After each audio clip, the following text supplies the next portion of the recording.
Yeah, then we can get started. Sounds good? Yeah, of course, sir. Hi, Purushottam. Good afternoon.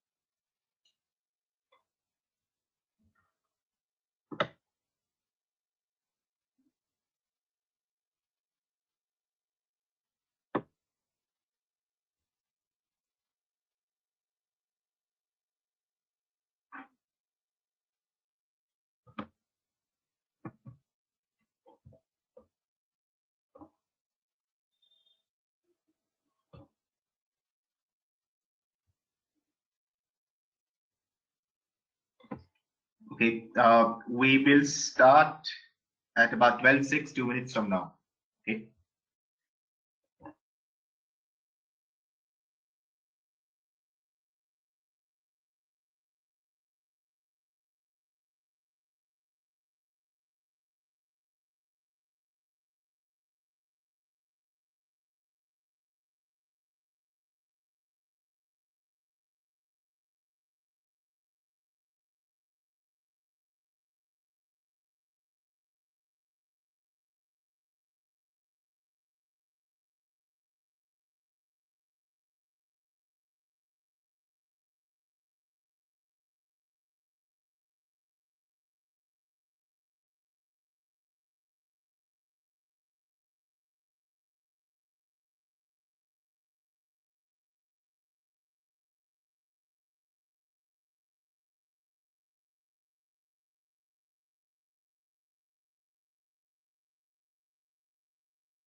Okay, super. All right, guys. Good afternoon. Welcome back. Good to see you.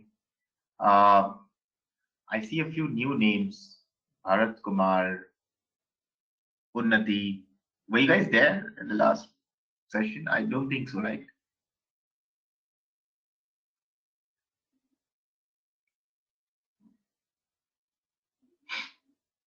Okay, so let's get started. First things first, I'm going to ask a question. Any doubts, any questions from your side from the last session, or any other questions?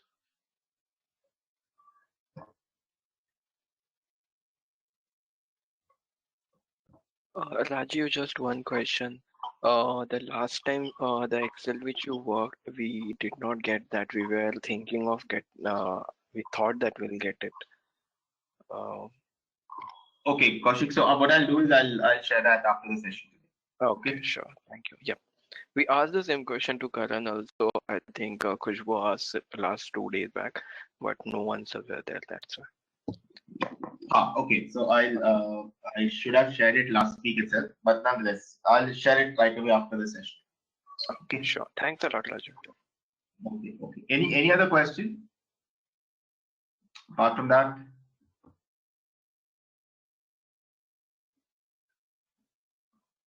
Hi Rajiv. I guess we decided to discuss a bit about the electric vehicles market in India, like before starting the session. Right. Okay, we can do that. We can do that. Sure. So why don't you guys tell me what have you figured out? What have you figured out about the electric vehicle space?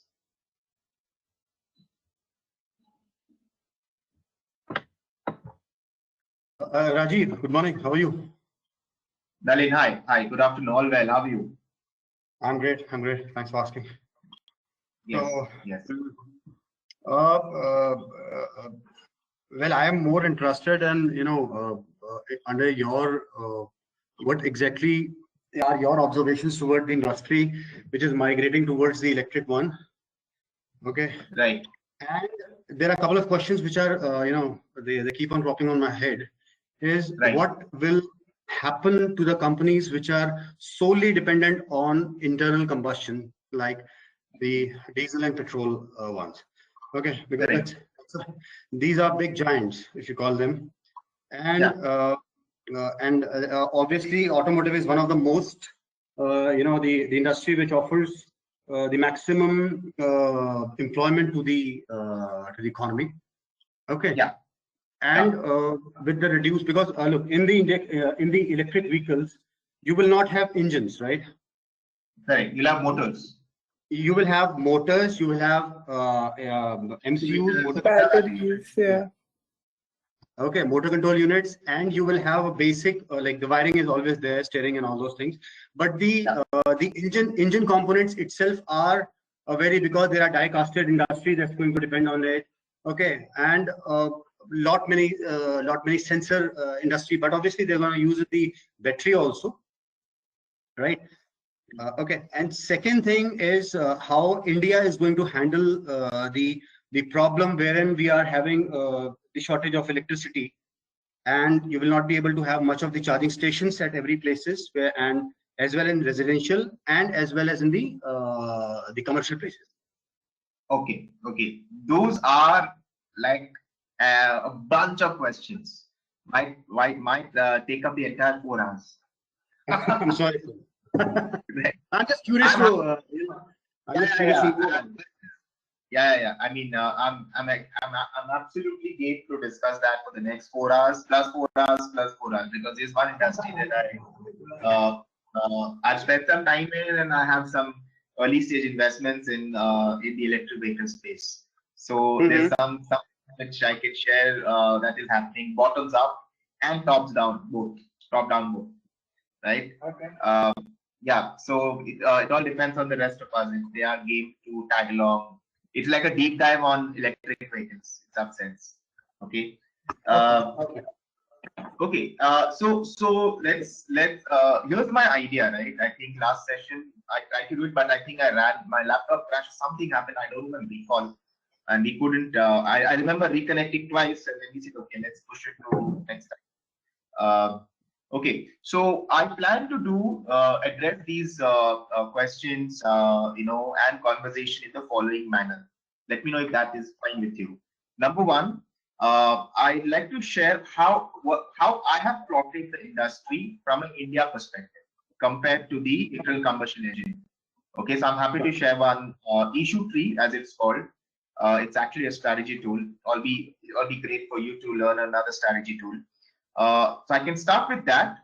Number two, I am happy to run through a real world pitch deck of a startup in the electric vehicle space that will address most of the questions that Nalin has drawn. Does that work, everyone? Is that okay? Is that approach okay? Instead of so I can actually talk evidence based. What is happening and what are startups doing to challenge the big boys in the industry, right? Is that good with everyone? I'm sure Nalin, you don't have a problem. Others? I don't have, but the batch would also agree on it. Yeah, exactly. India is a democratic nation. Suddenly that reminds me. So let me ask everyone. Seems good to me, Rajiv. Okay, Anna's on board. How about others? Kunku is on board. Nalin. Yeah, it's fine. It's fine, Rajiv. Yeah, we can. See, also, yeah. See, connected now. From one lens, this might sound unrelated, out of the syllabus. Okay, but we are all wise guys in the room. It actually is helping us to talk about an industry in your interview. Think about it that way, right? Cool. Others, are we okay? Diksha, Saurabh, Nimisha. Yeah. Yes, sir. Yep. Cool. All right. So let's go. So first things first, let me share an issue tree with you. All right.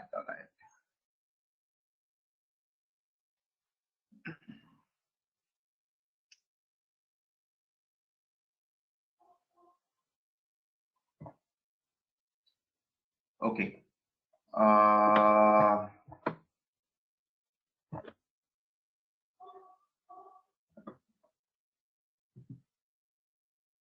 Okay. So essentially, the question we're trying to answer is, sorry, right?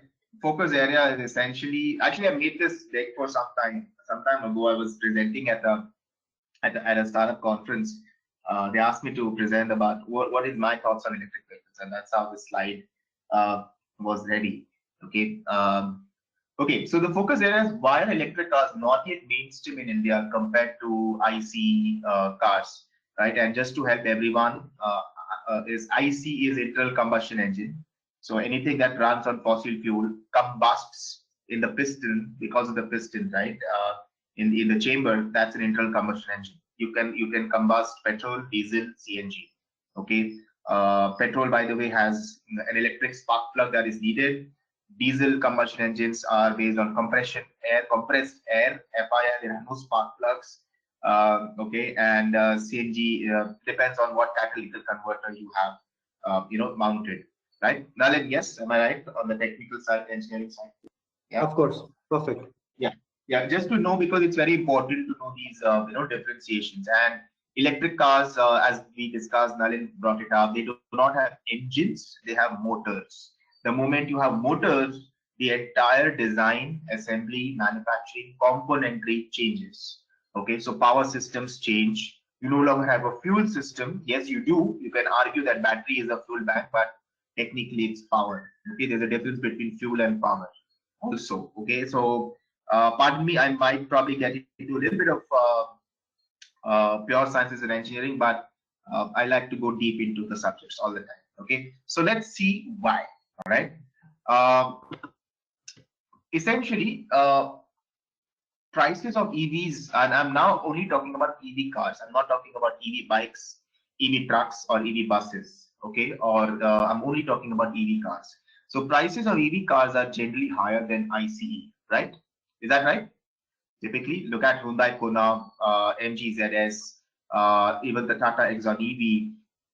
All right, if you start comparing them, they're typically 20-25% higher than the same variant for an ICE. All right, why? All right, so I asked the question why, and typically two reasons that crop up in my head. One, there's a massive misperception in India. This is very India centric. Okay, so the second is there is very low indigenous development. All right. I'd like to flip a question here to the room. Can someone throw light on what do you mean by indigenous development?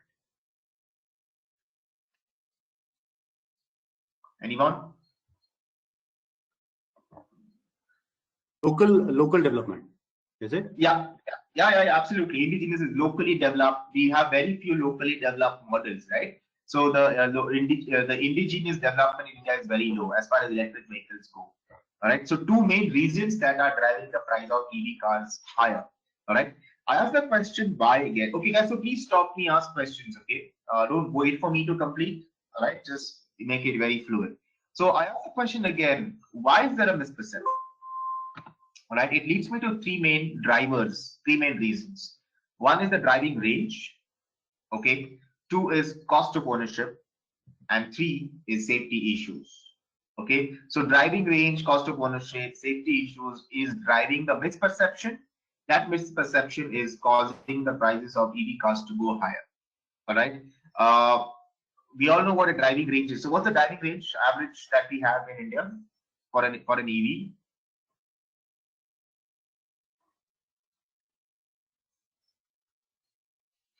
Yes, anyone? Kilometers in one charge. How much is that? Sorry. 100 kilometers in one charge, one complete full charge. Yeah, typically 100, 180 is, depends on what model are you talking about, right? How many kilowatt electric motor is, kilowatt hours electric motor is there in your car, right? So driving range is a problem, right? Now, why is driving range a problem? Because it needs to be recharged frequently. Okay. Now, why do you need to recharge frequently? Two main reasons. There is low energy, storage, low technology, energy storage. Energy storage here means battery technologies. Battery technologies are still being developed, and next generation batteries which do not need frequent recharge are yet to go mainstream in India. That is causing the frequent recharge. Frequent recharge is causing driving range anxieties. Those driving range anxieties are leading to misperception about electric cars, thus driving the prices higher. Okay.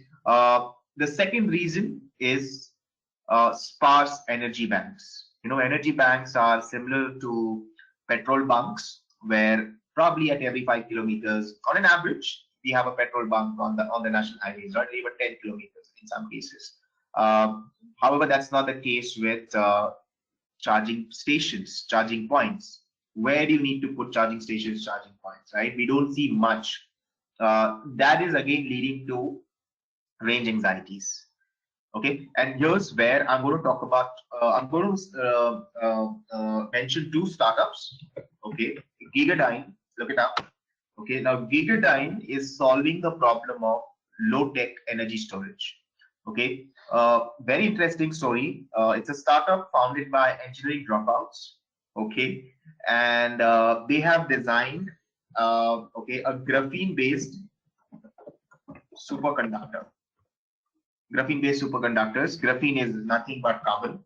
Okay, uh, almost zero resistance. So these superconductors can charge in less than 15 minutes. Fully charged less than 15 minutes. All right, and compared to typically anywhere between 2 hours to 22 hours, depends on what kind of charging technology do you use. So look at the comparison here. Anything between conventional technology takes 2 hours to 22 hours versus Gigadyne says we're going to hack it. Okay, we will move away from lithium ion batteries to graphene based superconductors and less than 15 minutes of charging time. Having done that, they've also shrunk the size of the batteries. When you shrunk the size of the graphene batteries or graphene superconductors, the weight has decreased. When the weight has decreased, it occupies less space on an electric vehicle. Okay, and at the same time, okay, it stays longer because graphene has better or rather lower, lower discharge. Called discharge losses is basically, lower discharge losses is basically how much of the charge in the battery loses if you don't use it. So lower graphene is much lower, and that has increased the driving range on road, okay, to about 220 kilometers per charge. Okay, so do you see how this startup is challenging the big boys? It doesn't end there.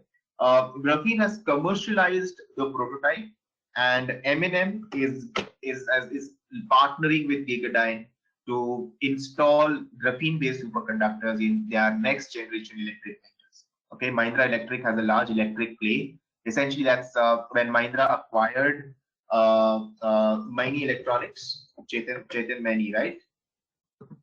In Bangalore. Okay, that was called Reva. Okay, Reva. Yeah, Reva was the model. Maini Electronic is the holding company founded by Chetan Maini, the father of Indian electric vehicles. Okay, M&M bought it out, and their next generation will have these graphene-based superconductors. Okay, so to answer Nalin's first question, and maybe the rest of you in the room, if it crops up in your head, how are big boys responding to it? Big boys are actually working very closely with startups like Gigadyne and the likes. Okay, they're not looking to build internal capabilities, rather they are collaborating. The first time we are seeing Indian automotive sector collaborating with small startups which are as young as 2 years or 3 years. Unheard of that in India, right? So the culture is shifting, right? Sounds good. So far, so good. Are we all good? Sounds good. Should we proceed? Interesting. Yeah. Yeah. All right. All right. Uh, Sparse energy banks. Okay. There's another startup that I'm going to talk about using the pitch deck. Okay. After I finish this, it's called Charge Zone. I am an early stage investor there, but anyways, so you can ask me tough questions. So Charge Zone is setting up energy banks across India, key state highways and key national highways in India. Okay, high density. When I mean key high density. Okay, on the same line, and that's where when I talk about Charge Zone via this pitch deck, I will address the question of electricity shortage in India versus how electric vehicles are actually helping India become self-reliant in electricity. Okay, so basically reducing the peak deficit, less than 17-15%. Okay, it's actually contrary, and we'll see how. Okay, a few technologies that are being used, deployed by Charge. Okay, I think on the same lines, MG and Tata Power, okay, they have agreed to set up power banks across the Indian, across India. And again, there's vested interest, right? MG is very strong on the, I think one of the best looking cars on the road as far as electric vehicles. I mean, I love the MG ZS, right? Apt for Indian roads, size and height both.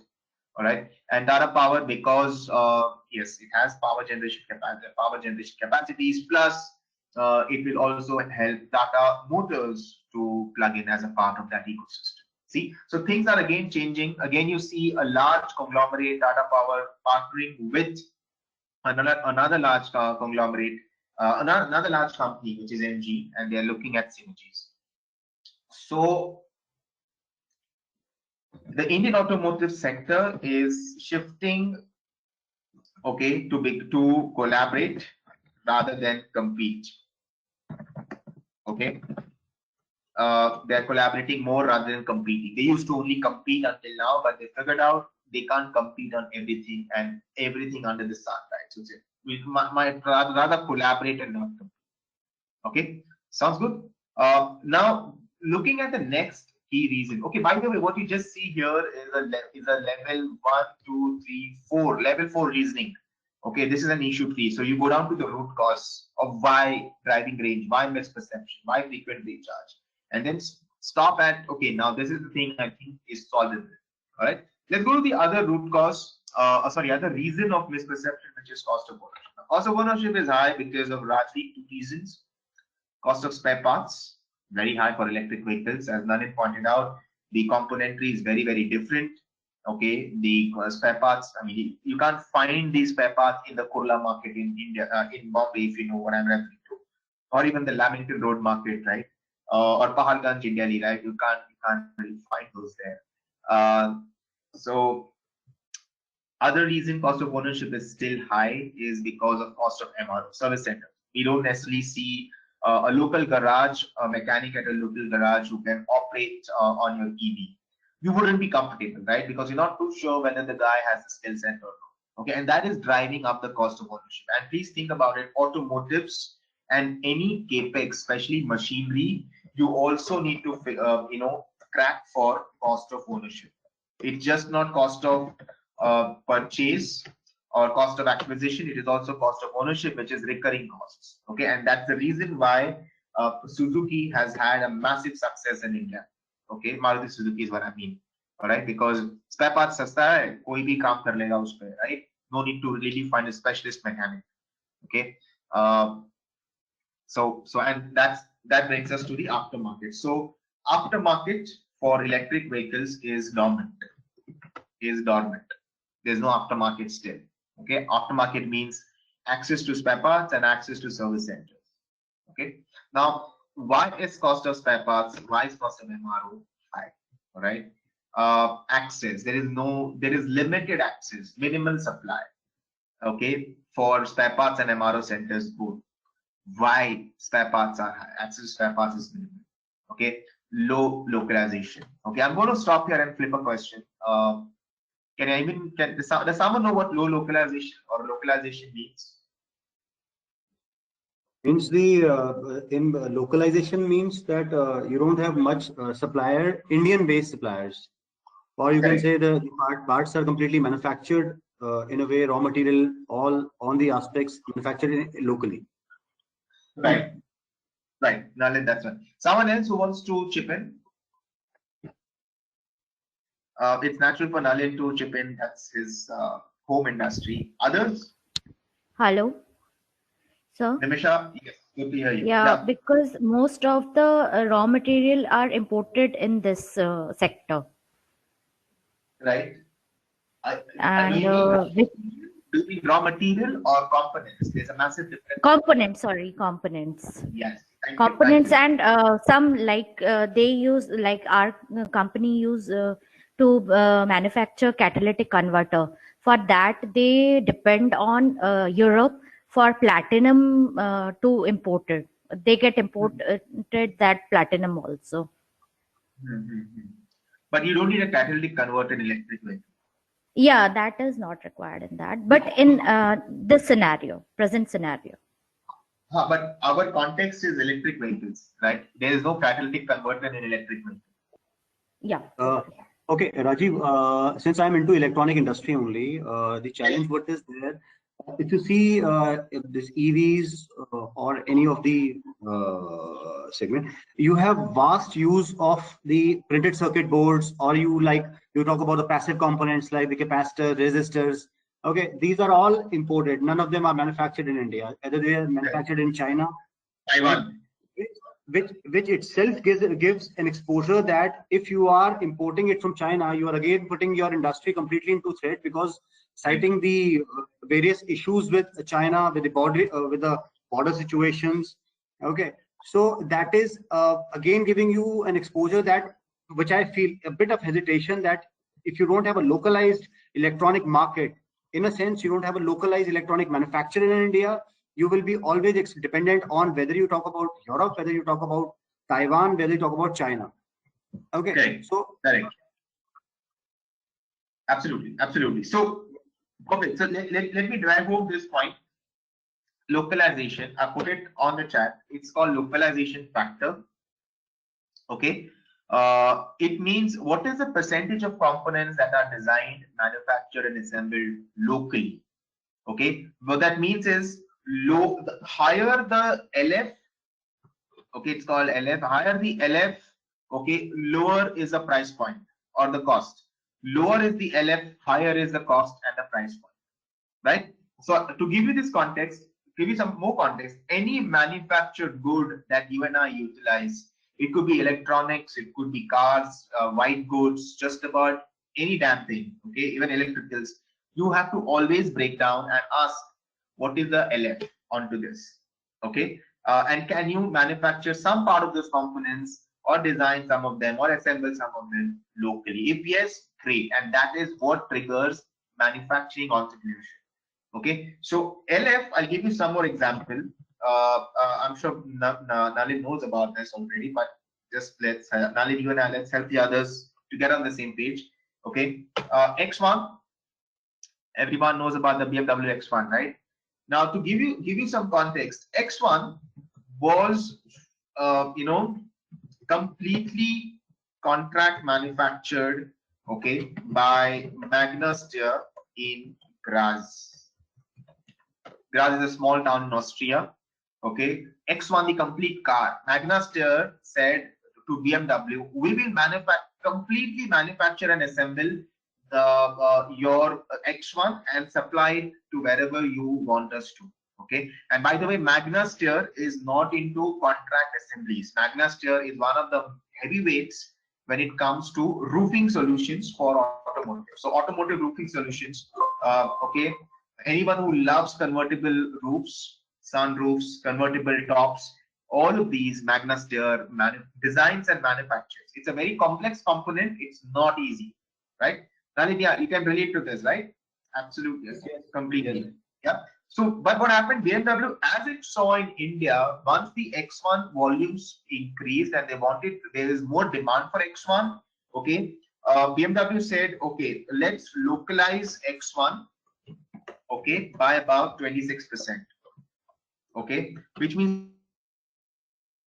on the X1 now is locally manufactured in their Chennai plant. BMW has a plant near Chennai, not exactly Chennai, near Chennai.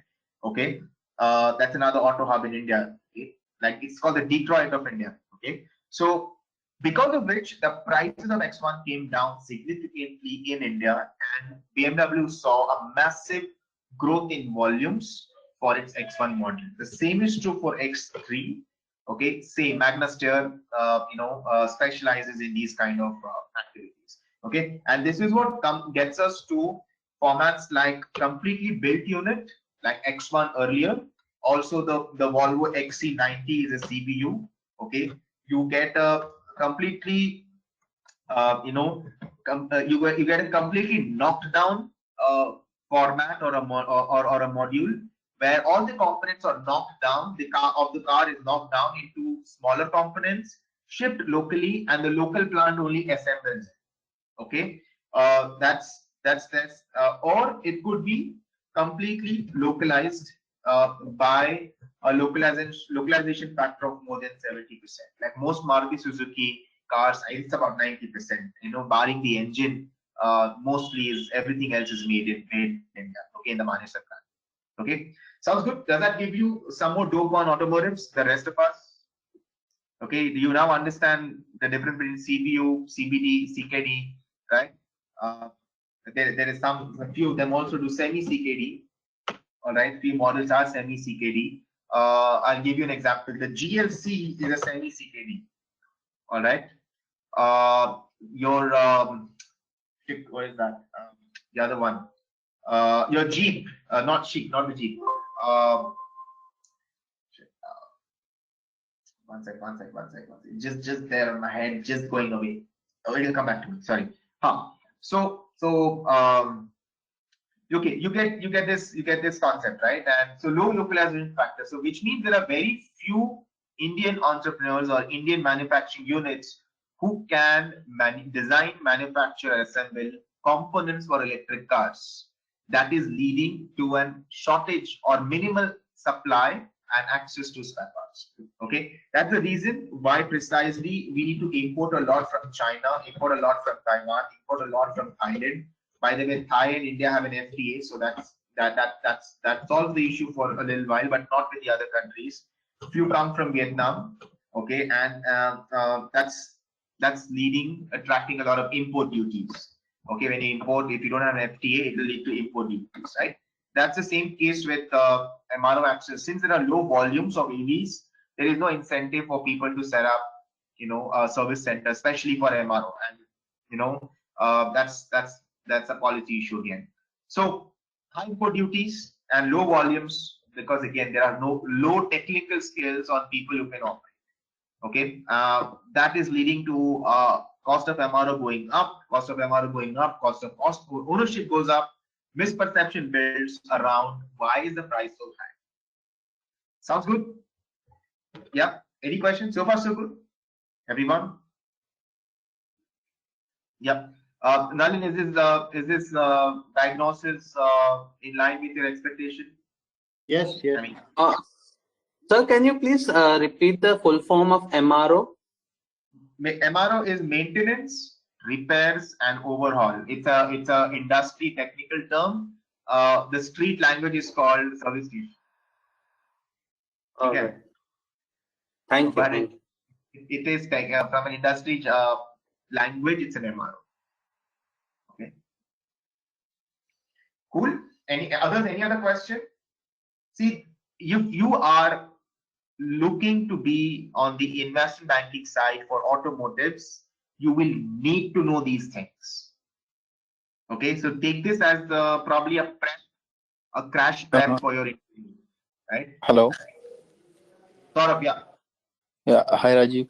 I have just a query, not related to this EV cars. What about automotive companies like Volkswagen and other who import who like only assemble it outside? They directly import the car and sell the units here in India. Sorry, come again. How, there was disturbance like, yeah. on my side. Yeah. Am I okay? Am I audible now? This is clear. Yeah, go ahead. Yeah, I'm saying that I'm not. I don't know about electrical vehicles more, but what about those companies like Volkswagen who import entire assembled cars into India? How do they measure their cost? Yeah. So Like that will come as a CPU, right? I mean, remember Maruti had this car called Kizashi. Yeah. Kizashi was a CPU 2000. format. And Okay. they were because it was a CPU format, it was way damn expensive. What was the Kizashi on road price? Anyone recalls? Well, it was in 2011. I don't recall the exact price, but was in B1 segment, I guess. Huh, Arjun? 16 or 18 lakhs, I believe. About 18, 19 lakhs, right? But that 18, 19 lakhs, you could have actually probably bought a high-end, top-end version of a diesel Altis, which is way better than Kizashi, right? Because this now CPU format, that's the disadvantage. If you have to play the CPU format, it has to be in the luxury segment. And that's the reason, and Volkswagen is making this massive mistake. Okay, so I don't know what's wrong with these Germans. They don't get this Indian market at all.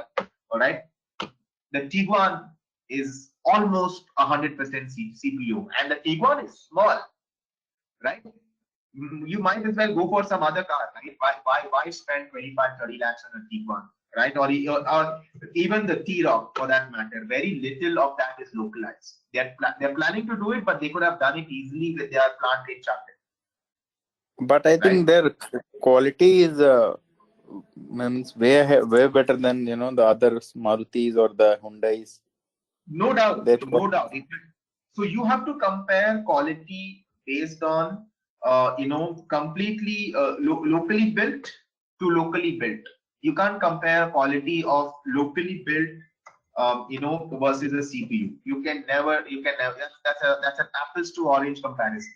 You got to compare apples to apples, right? Okay. See, because quality is a corporate function globally. Take the case of Toyota. Wherever there's a Toyota plant, no matter what, the quality is in line with the mother plant in Japan, right? In Nagoya city. There's a Toyota city near Nagoya, correct?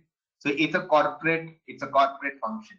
It's nothing more to do with whether you are making for India or making for Bangladesh or making for South Africa. Doesn't matter. Right? If quality is if we are compromising on quality over time, it will lose out. It will lose out. One thing, Rajiv, if you have touched this point, I would like to speculate on that.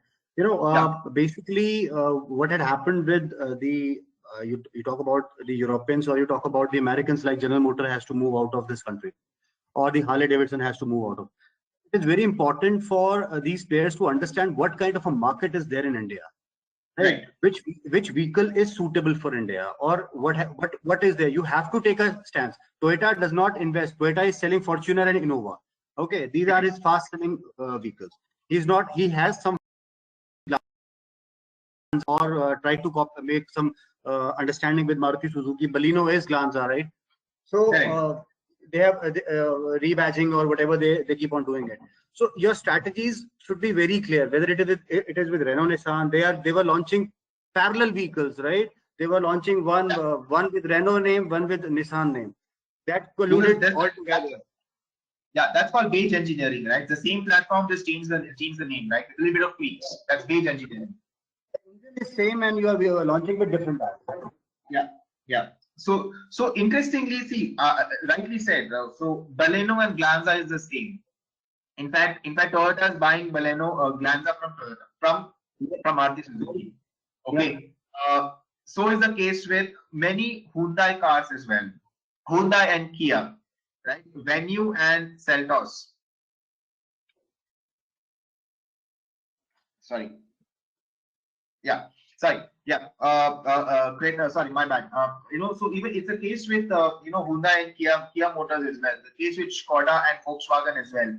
Case with Nissan and Renault as well. So they are just base engineering, doing small tweaks. There is no technical difference between the two cars. Like if you take the Skoda Rapid and the Vento, there's very little difference, right? Apart from the cabin, the way it looks. Okay, so I think they're getting it wrong for sure. What India needs: fuel efficient cars, high ground clearance, large cabins, and whatever it is, whether it's a city car or a non-city car, it needs like a suspension of an ATV, right? All-terrain vehicle, right? Okay, sorry, Nalin, did I cut you off? Did you have more to add? Sorry, go ahead.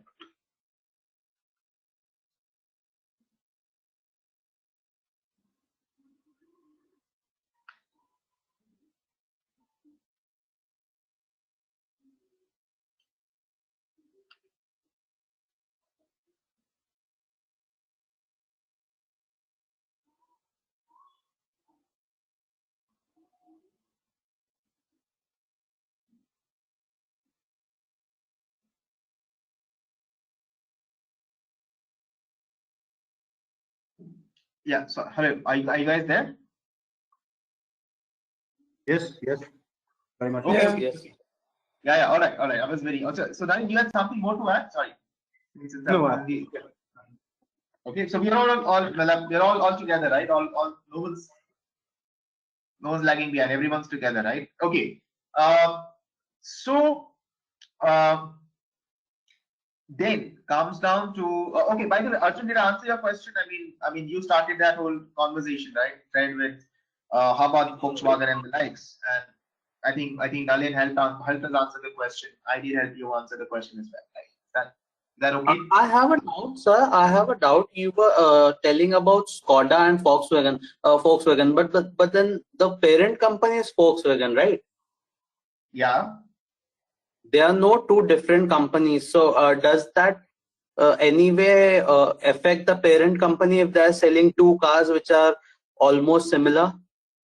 Any time the revenue is going to the parent company, isn't it? It is. So it will be consolidated, but you have to understand it from a business perspective. Skoda is owned by Volkswagen, but Yeah. the design is independently operated. Okay, between the two companies, the two brands. They might use a common platform, and that's the reason where most OEMs right now are investing heavily on platforms. They're investing heavily on platforms. Platforms means one set of engineering design that can be utilized for different models. Okay, and that's where there are platforms that are being used by Volkswagen and Skoda at the same time.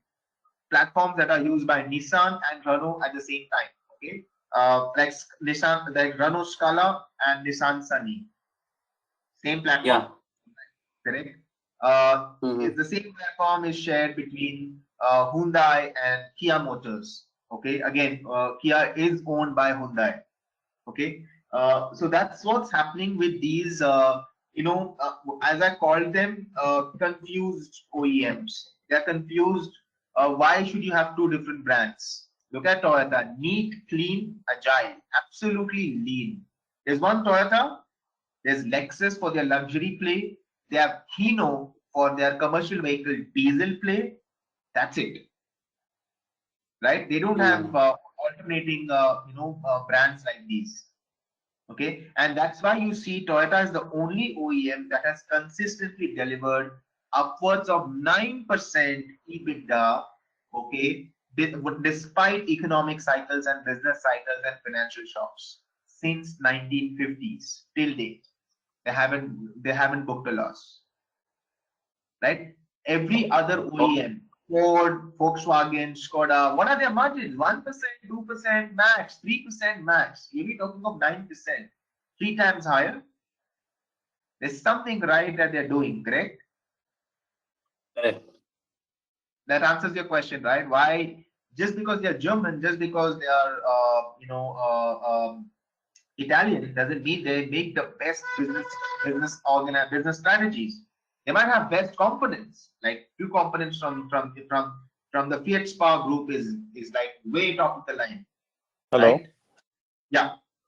Sorry for interrupting in middle, Rajiv. But I think when I was reading something, well, I don't follow automobile industry, just like passion for Volkswagen cars. That's why I read something about Volkswagen. They had something written in their annual report as like they are shifting entire segment of Volkswagen Polo, that B2 segment hatchback, to B6 now. The only petrol version. They're not going to produce diesel versions in India. So that is a very forward-looking approach, considering the government policy towards that engines. So I think like they have an understanding of Indian market when it compares to that in that sense. So I think that I have a contrary to what you said now. Saurav, I'll answer it. I will answer it. Yeah, please, Nalin. So, Correct me if I'm wrong somewhere. No, it's perfectly fine. It is not Volkswagen. Even Maruti have given it has published the notice that they will not be manufacturing the diesel vehicle. Okay. Okay. The problem is this: with BS6 coming into system. Okay, if you compare the cost of the petrol vehicle and the diesel vehicle, it is around 1.5 lakhs expensive than the diesel one. Yeah, the difference in that. So this is a total call for the auto industry, because they want to just restrict themselves only to the petrol one, the BS6 compliant, with the components adding in diesel components in the diesel engines. The cars are going to be more expensive than thought of. Okay. So and with the volumes like Volkswagen, if we talk about with the P&L also, okay, since the Volkswagen does not have much volume in India, okay, they are starving for their survival, frankly telling. Okay. They have to shut down their plants for 2 weeks, 3 weeks. This is the situation of Volkswagen. Okay. Right, the guys out there are looking for jobs. This is a very, very strange situation, but he's also one of the OEM who is looking forward to move out. Okay, this may happen probably because they are not able to accommodate themselves with the requirement of India, though the cars are very, very strong. Okay. Thank you, Nalin.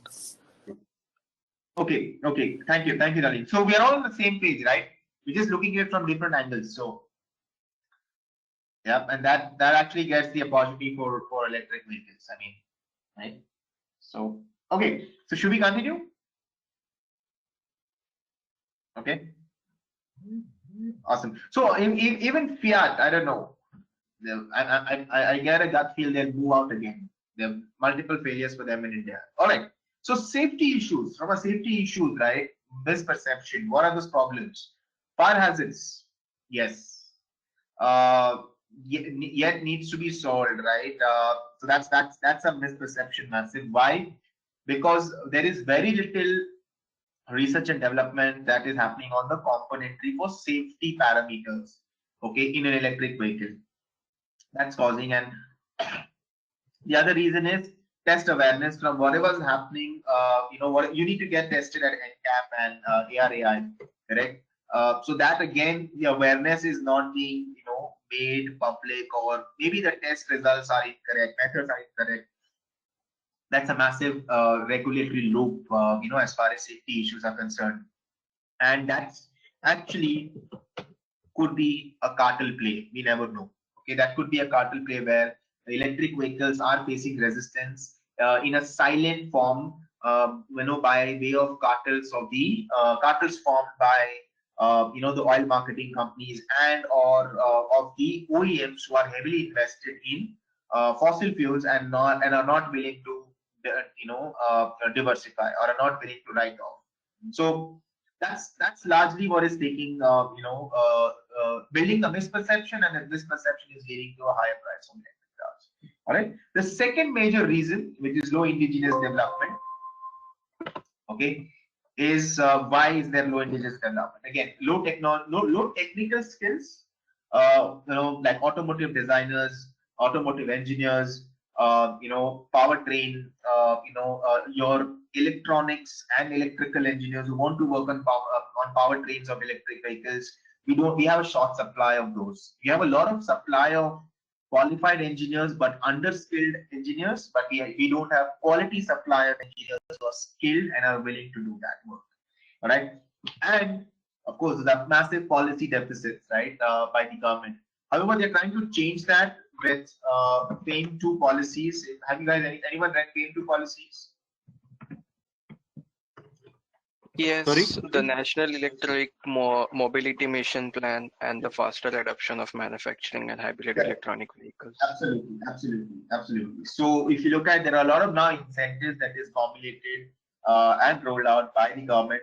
Hopefully that gets solved, and gradually we'll see the price of EV cars becoming more affordable, or at least coming down by a good, at least 20-30% should be shaved off in 2021, right? And my view is by about say 2024, 2025. The difference between an ICE and electric vehicle should not be more than 5-10%, actually, max, right? And more models coming in. And because we will have more companies like Gigadyne solving the battery problem, Charge Zone, MG, and Tata Power solving the energy banks problem, doing away with driving range. At the same time, that will drive massive volumes. That volumes will lead to access to MRO centers, making cost of MRO lower. And because there are volumes, it will incentivize localization of componentry in electric vehicles. That will give access, build the aftermarket for electric vehicles, thus bring them cost of ownership, right? So that's that's my landscape for EVs in India. I'm open to any more questions on this. Any more questions, thoughts, comments, corrections if I missed out something. Rajiv, also on the infrastructure side, I read that government is planning, like has a plan that by 2020 they'll put up 69,000 e-charge kiosks in 69,000 petrol pumps. So that the infrastructure problem comes down. But Khushbu, that infrastructure means what? That is the energy banks, no? That's already covered there. Yeah. So companies like Charge Zone, Tata Power, MG are already doing it. Not in petrol bunks, they're setting up their own. Well, like this was the government side, but like it has its own challenges. Even in the petrol pump, it's not easy because for them, for even the own, like they get additional revenue by leasing out their space to ATMs and all, which will now be taken by the charging kiosks. So even that is pretty challenging to get a petrol pump to agree to put one e-charging kiosks. There are two parts to it, right? The government trying to do it with the oil marketing companies. Reason number one: oil marketing companies are public sector units, okay? And as fossil fuel consumption reduces for automotive, okay, they would need to be compensated. They would need to figure out a new business, and that's the reason number one. That's what I said, cartels, right? That's one way to break the cartel or manage the cartel, FII, not break the cartel. Reason number two, it's just not about installing, charging points. It's about what technology of charging are you talking about?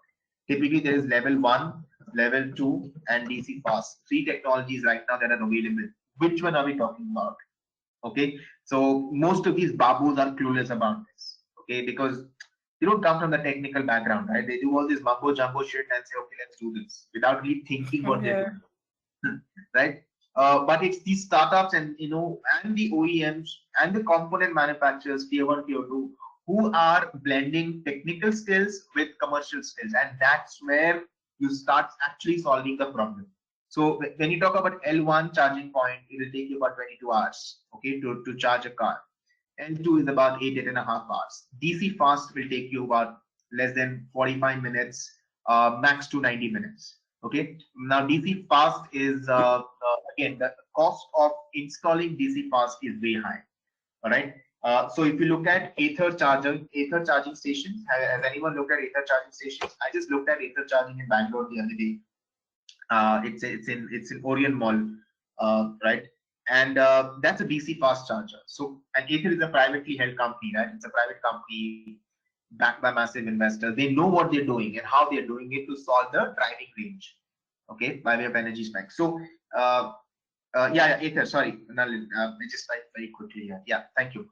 So, That's it also boils down to what technology. It's just not I have planned and I will put it here, right, or install it here. We will cover that. We will cover that in the pitch deck, which is coming up for Chanzu. Okay. Awesome. Okay. Any other questions? Others? Yeah. Purushottam, Saurabh, Shiva, Snigdha. No questions. Thank you. Rajiv, just one thing, Siddharth, what I the article you were talking about. Okay, when you talk about the supplier of the because now what will happen when the engines are gone? Okay, OEMs are also not having very worse knowledge of the electronic component. Correct. Okay, and since that is due to the background, because most of the guys are from the mechanical background, which are sitting on the king position. Okay. Correct. So the OEM also need to check what all balances they have to make with the supplier. All the control should not go to the electronic ECU and the MCU supplier. Okay. Correct. Because in the current situation, most of the OEMs are making the engine by themselves. Correct. Right. So they have to see that the control is not going completely to the supplier, and one day the supplier stand up and become a forward integration. Correct. That he himself becomes yeah. So Nalin, very, very interesting point. Here's the thing. I think I've plotted it here. It's low technical skills for low indigenous development and access to spare parts, right? We have very low technical skills for both of these. They come from a mechanical background. Rather, what we need is someone from the mechatronics background, combo of the two, electronics and mechanics. Correct? And that's in short supply again. We need people from the chemical background to solve for energy. Okay, energy technology, energy engineers, power engineers, right? Now, yes, that's one side of the equation. The other side of the equation is let me put the big boy OEMs. They are really, really scared of startups that are solving these problems, like Ather, okay, Gigadyne, ChargeZone. You know why? Because gradually, they can set up their own assemblies and manufacturing and forward integrate or backward integrate, and that is going to happen. So it will be decentralized very, very soon. You know what I mean by decentralization, right? Earlier, there used to be large OEM, and around the OEMs, you had a lot of suppliers around it, like in Chakan or in Halol, okay, or in Irangaram near Chennai, correct? Pantnagar in Uttarakhand. So everyone used to follow the OEMs. Now, the electric vehicle brands are following consumers, okay, and which means you can have decentralized assembly lines. Okay, which is better for the component manufacturers, because right now the tier 1 and tier 2 are at the mercy of the OEM. They're being squeezed for cash flows, right, and squeezed for margins. And these tier 1, tier 2 are more than happy to work with an electric vehicle OEM because they know they're not going to squeeze them like these big boys. Okay, that's the reason they are collaborating. They are not competing. So it's going to be very easy for us to see Ather also getting into technologies for energy and technologies for charging for EVs. In addition to being an OEM, okay, and that's what exactly Tesla's play, right? It's an OEM, but it's also a tier 1 play, a tier 2 play, and a component play, and a design play, and a research play, right? And the engineering play, correct? Does that make sense?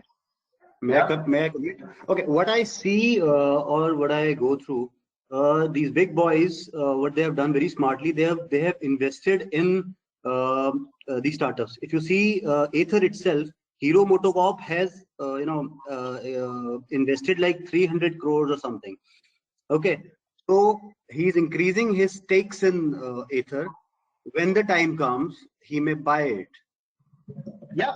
So I mentioned earlier, right? They are collaborating and not competing. One way to collaborate is to buy them or invest in them, right? Instead of building it ground up.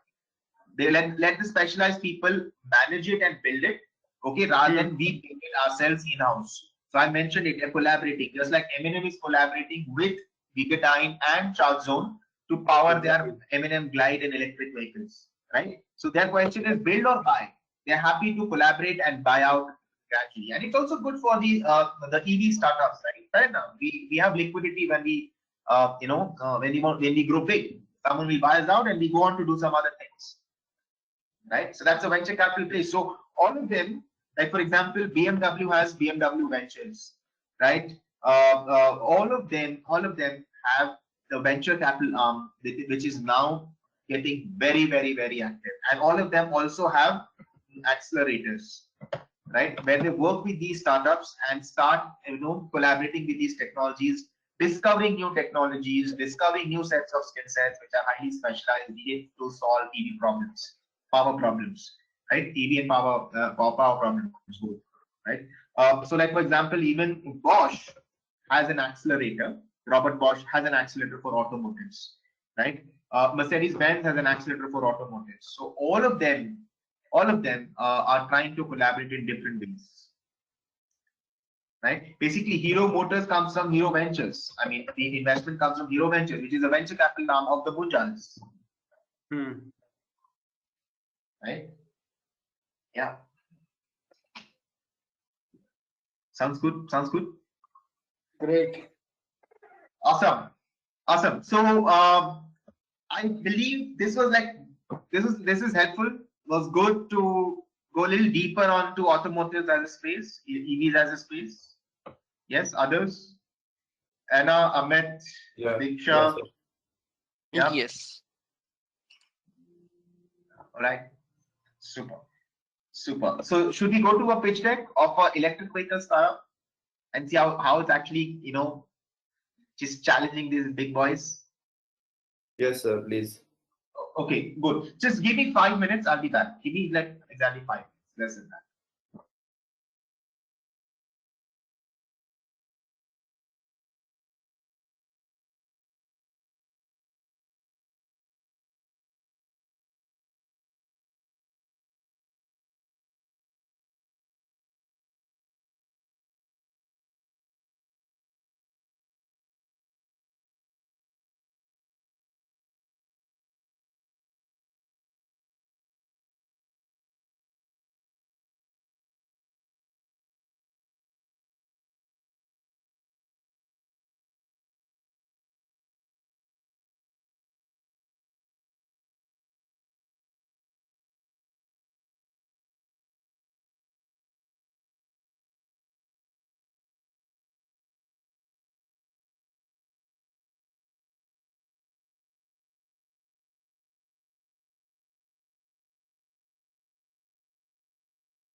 Okay, I'm back.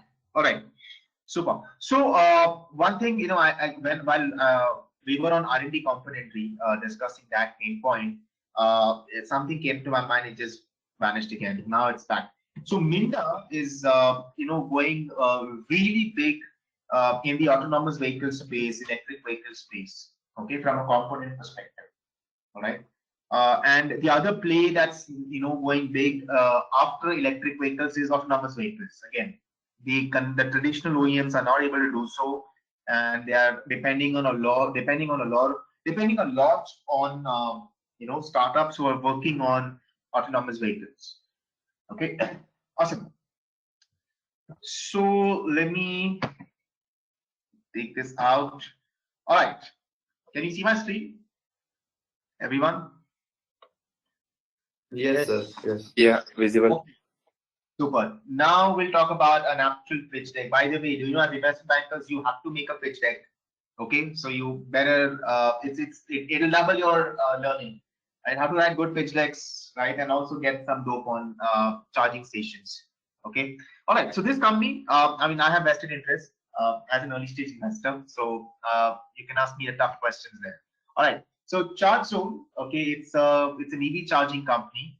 All right. Let's see. What they're trying to do is they create the largest charging networks, charging banks across the country. All right. Cool. So, I mean, we will go back. Okay, here's the mission. Let's understand. All right. They're trying to, they're looking at, say, you know, per day by 2030. All right. About a million charging spots, which is app driven. Okay. And they're looking at about 500,000 electric vehicles that they can service, okay, across 2-wheelers, 3-wheelers, 4-wheelers, bikes, e-rickshaws, and all. All right.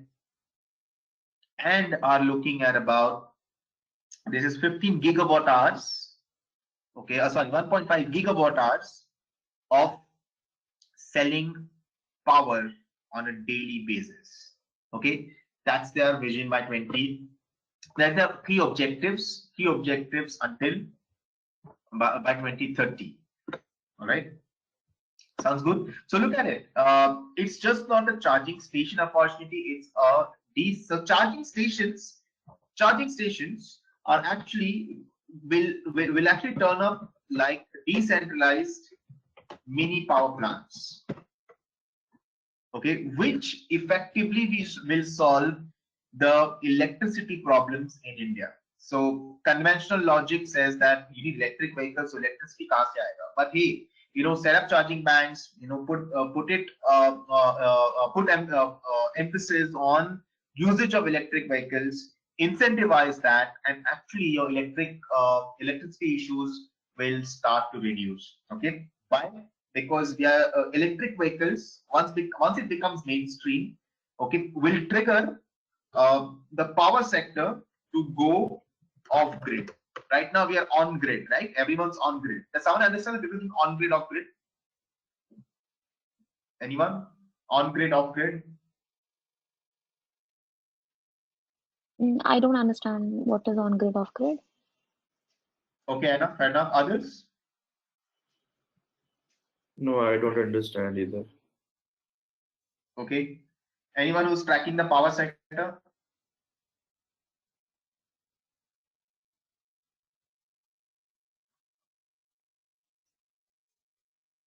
No? Okay, here's the thing.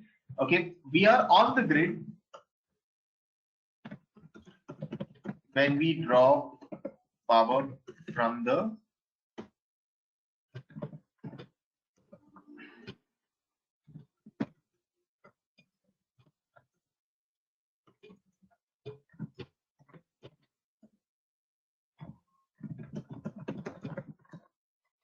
okay. So we are on the grid if when we draw power from the transmission and distribution grid, okay, of the state electricity board. So if it's Maharashtra, MSCB, whatever, Gujarat, GSCB, or whatever, it could even be privately integrated. Like in Bombay, it's Tata Power, right, or Adani now. Depends where you are in Bombay, right? So that's all on the grid. Okay, you're off the grid. Okay,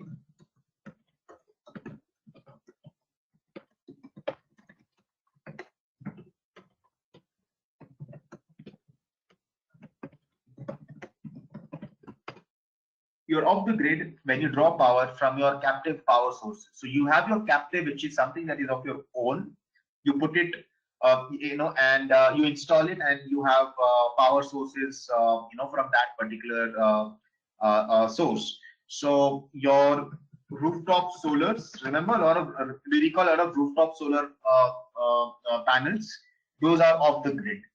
Okay. You also have rooftop windmills, miniature ones that are available. Okay, that's also off the grid. Okay, you have vertical windmills on the streets sometimes. Okay, not in India but in Europe, especially Scandinavia. Vertical windmills that are on the city streets. Okay, that generate power. So all of this is off the grid. Okay, you have your own captive power. Inverters at home also are off grid. Yes, inverters are there, but basically you are drawing power from a reserve source, right? Yes. Inverter is a reserve source. I'm not talking a reserve source. I'm talking about a running source. So there's a difference in power, right? Is it a running source or a reserve source, right? I'm talking running. Hello. Hello. Yeah. Yeah, Rajiv. Sorry for interruption. What is this app-driven IoT? We come to it. I'm just discussing off-grid, on-grid, because that is the crux of an electric vehicle charging station. Not only charge, but any. Okay. Okay. Fine. Thank you. Cool. All right. So, Nalin, just to touch upon that is reserve source we're talking about. I'm talking about running sources. Okay. Okay. All right. So let's see how it's being done. All right. That's how it's do. That's how it's that's the in some sense the evolution. Okay. So you look at the value pool here. Okay, the value pool here, and you read something called V2H and V2G. Okay, now think about it, where they're going. They are installing and setting up charging stations for electric vehicles, effectively turning every charging station into a mini power plant which is off the grid. Okay, by using V2H and V2G and gridded energy services. All right, and intelligence in power system planning. So an electric vehicle play effectively is an power play. Okay, it's an electricity power play at the systemic level. So let me stop and ask, does anyone know what a V2H or a V2G is?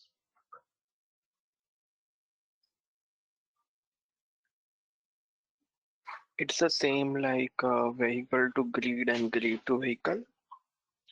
Okay, Kaushik, can you explain a little more? So in the sense, the what you said it what reserve is running resource and the rooftop off grid and on grid on that only. Okay. So, sounds good. Sounds good. So okay, here's the thing, right? V2H is vehicle to home. Now what happens here is, if you have an electric vehicle, okay, you can actually run your home. Okay, of course, some parts of few appliances in your home by drawing power from your electric vehicle. So your electric vehicle is actually a mini power plant on the wheels. Okay, V2G is vehicle to grid. What this means is, if you're not utilizing your electric vehicle and you have charged it, you have extra power that you have, right? Reserve source. Convert that reserve source into a running source and sell power back to the main grid. And you earn money out of it. And whenever you need it, you switch the flow of electricity back to your vehicle, do a grid to vehicle and charge your vehicle, and you're good to go. That's V2G. Any questions on these? I'm going to explain a little more, but I'm waiting. Any questions on Initial reactions on V2H, V2G. On the vehicle to grid, it was like something different. I did not thought on that front. That from the vehicle you can charge to others, and then whatever you have to give, and then after that you can. Exactly. It's like you broke down in between, and you wanted energy from someone. Correct. Absolutely. Absolutely. Now think about it. We have electronic devices. All of them have batteries, but that is, all these batteries are unidirectional. Unidirectional means what? It will only draw power from the charging source. The charging source could be an inverter or it could be a main grid. Correct?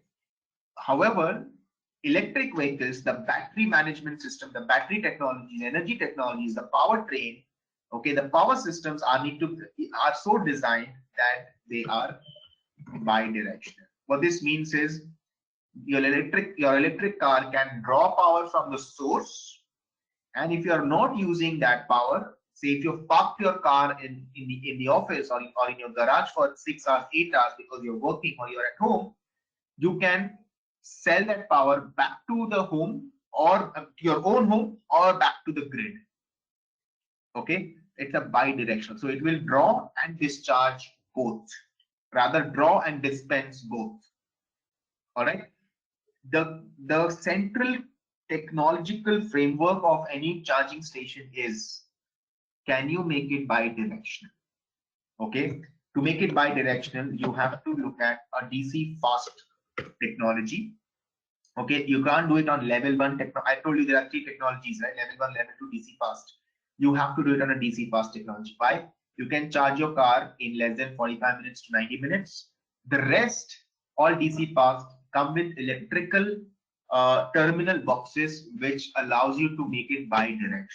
What this means also, when you are designing batteries, like Gigadyne is designing batteries, I told you earlier, right? Graphene-based superconductors.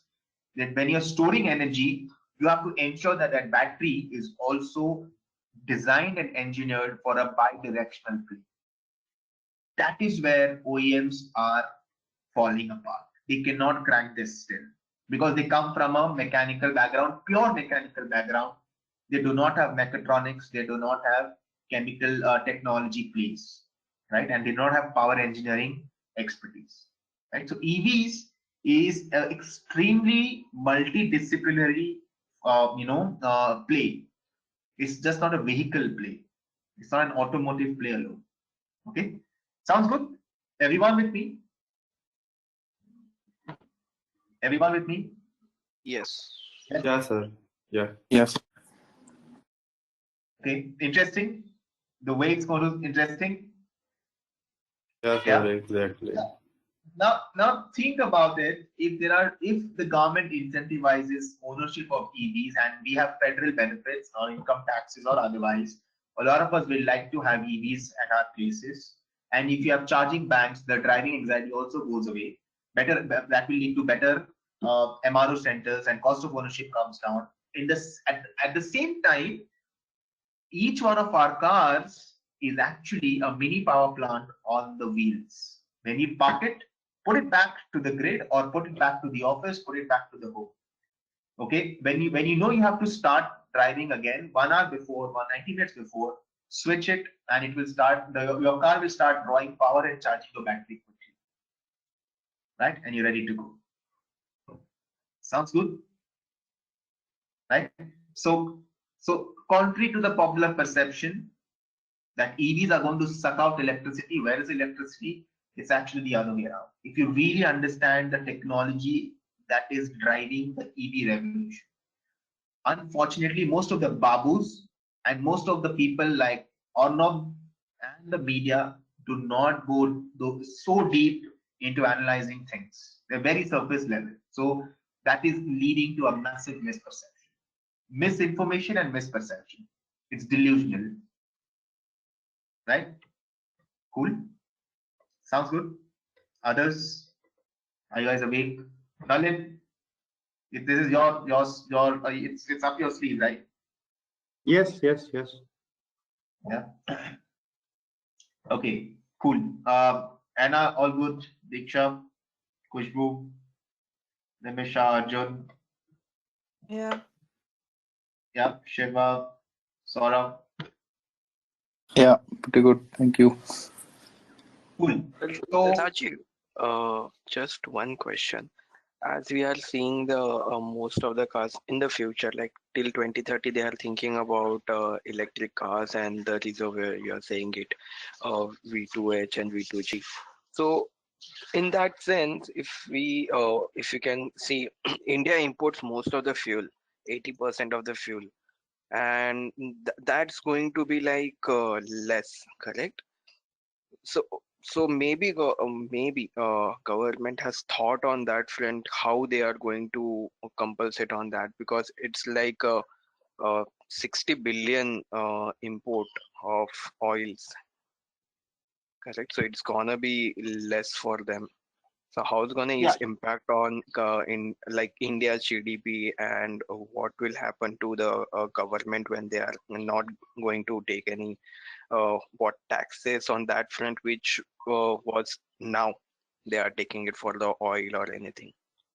yeah, multiple parts to that question. Part one, uh, when you're self-sufficient like this on electricity, UK, okay, you do not need your fuel bill, fuel import bill will reduce, Yes. right? Because your dependence on your petrol consumption will reduce, correct? For automotives, right? Because petrol is only used in automotives, no, largely nowhere else. For any industrial usage, it's or commercial vehicles, diesel or kerosene or furnace on, right? Or even for ships, it's HSD, right? Aviation is ATF. So Yeah. petrol is the only fuel that is, and that's the most expensive, right? That comes Yeah. down, that benefits the exchequer, massive savings there, and gradually the second that brings me to the second part. That's the reason why BS6 says we don't want to incentivize diesel cars anymore. Okay, and they're bringing diesel and petrol prices at par, right? You know, from a price parity perspective. Why? Indirectly, the government is saying, indirectly, government is saying diesel should only be used for industrial purposes and not for automotive purposes. Make sense? Right? Yes. Yes. Again, the pressure goes down on exchequer, massive savings again. Right? So you see how all these policies are interrelated: the energy policy, the electricity policy, the power policy, the automotive policy. Yeah. So you can't look at policies in isolation. You have to see ये कहाँ से आ रहा है actually. The FAME 2 is actually coming from the Ministry of Heavy Industries, and it has links and touch points with the Ministry of Energy. Right? Correct. Okay. So our conversation here itself is like your round 2 at an IB, correct? What industry do you track? EV. What's the feature of EV? Boom. If you're able to replicate this conversation, you're through with that round. Because then you know which kind of companies you should go and find, right? For acquisition, or which one needs to raise capital, right? In this space now. Right? And to touch upon Khushbu's question earlier, government is setting up the charging stations at petrol stations or fuel stations. Do they know what is it going to be? Only V2H, V2G, or only unidirectional? I bet they don't know. They don't have a real understanding of what they're trying to do. As in most cases, when government gets into technology, they don't know what they're doing, right? Because we are this is the Indian government, right? This is not any European government dealing with that. Agreed. Okay. Yeah, agreed. Yeah. Okay.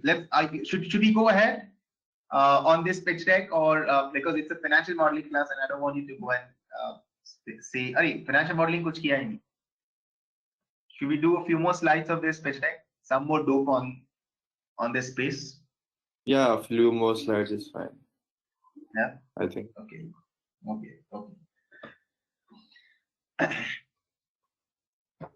Okay. Pushpattam asking. I'll read out in public. How did you find this amazing startup? Well, I'm in the VC community, so I sit on a few angel networks and got access to these interesting startups, right, with the founders. Yeah. All right. Let's go. Let's see. That's how the market is, right? And think about it. That's the satire I was trying. I was referring to, right? Khushbu, can you relate? If are you in? Yeah. So that's what the government is trying to do, which they will never be able to. Yeah. They're trying to fix a three pin plug in a a 2-pin socket. They don't know what they're doing, right? You see. So yeah, I mean, this pitch deck we went very bold. I said, "F you, we don't understand what you're doing, and there's a different way to talk about EVs, right? All the way." Okay. So okay, I think these slides are generally industry slides of what the governments are doing. The subsidy per electric vehicle. Look at that, massive, right? For a 4-wheeler, it's 150,000 that's being announced as per FAME 2. All right. So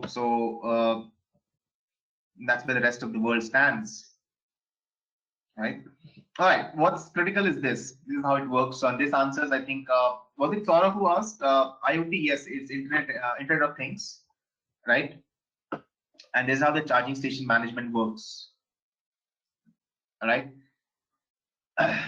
So these are open cloud protocols, open cloud integration, for cloud computing. You draw it from the main power grid. You sell it. See, it's bi-directional. You sell power, you draw power, depending on how power surplus are you at a micro level, right? So I'm going to pause. Any questions on until now? That's how it works. That's how these are the clients they're working with, right? Glide is an M&M venture, by the way. It's a Mahindra venture. Okay.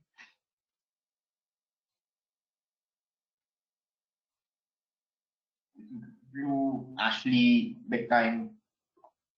Okay. By the way, the biggest electric charging station is in Ahmedabad. That's the actual fleet of EV buses in Ahmedabad. Okay. Yeah. That's how the stations look. These are bi-directional DC fast chargers.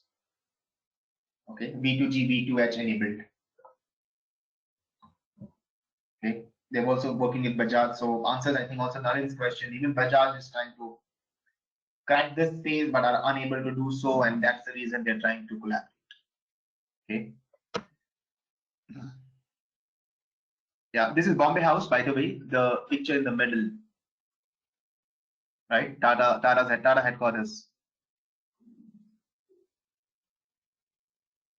And so sort of you actually see a Volkswagen being charged there. Yeah. Okay. That's your ecosystem players, right? That's the business model. They're going B2B, they're going B2B2C, and the open market, both. All right. Hello. Yeah, sorry. I have a query, Rajiv. Like whatever we have been following in the slides as well, and means are we following EV for a particular segment, like only for the consumer vehicles, or like the heavy trucks as well, the mega big trucks called? Like we have only like cars. I just want to know. Yeah. Okay, here we have. You see, we have car, buses, and then okay, trucks are there. Sorry. Yeah. Full play. Okay.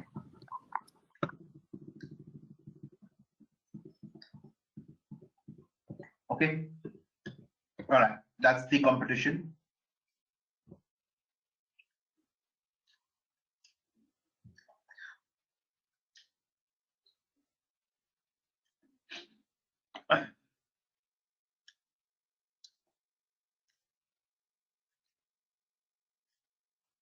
Okay, sounds good.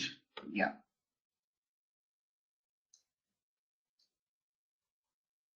So Nalin, this is the thinking with the OEM, right? It's not working with them, but thinking with them and working together.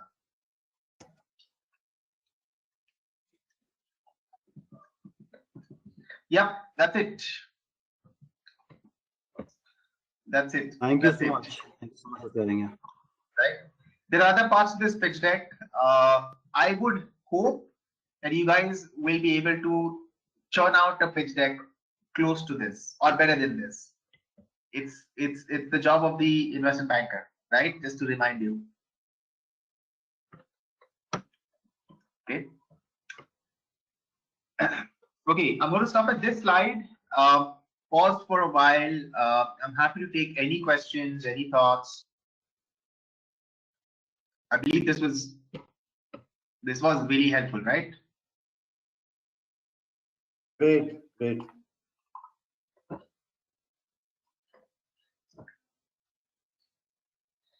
Awesome. Awesome. So if you have no questions, I didn't realize it's 1:40. Can we take a lunch break, everyone? Resume Sure. at about 2 or 2:10, something like that, and Yeah.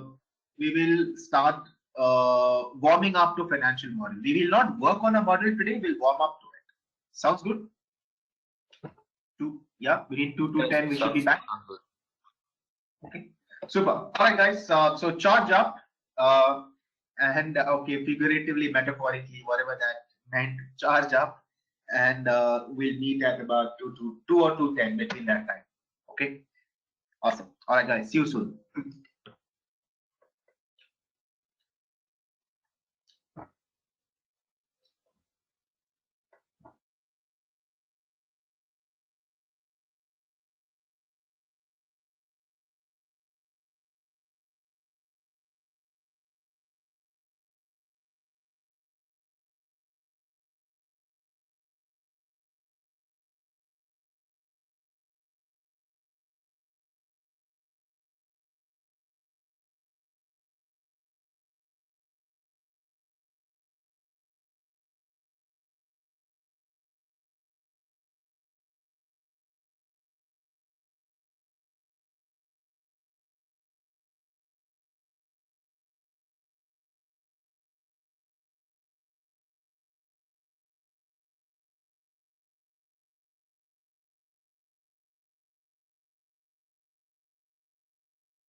All right, guys, I'm back.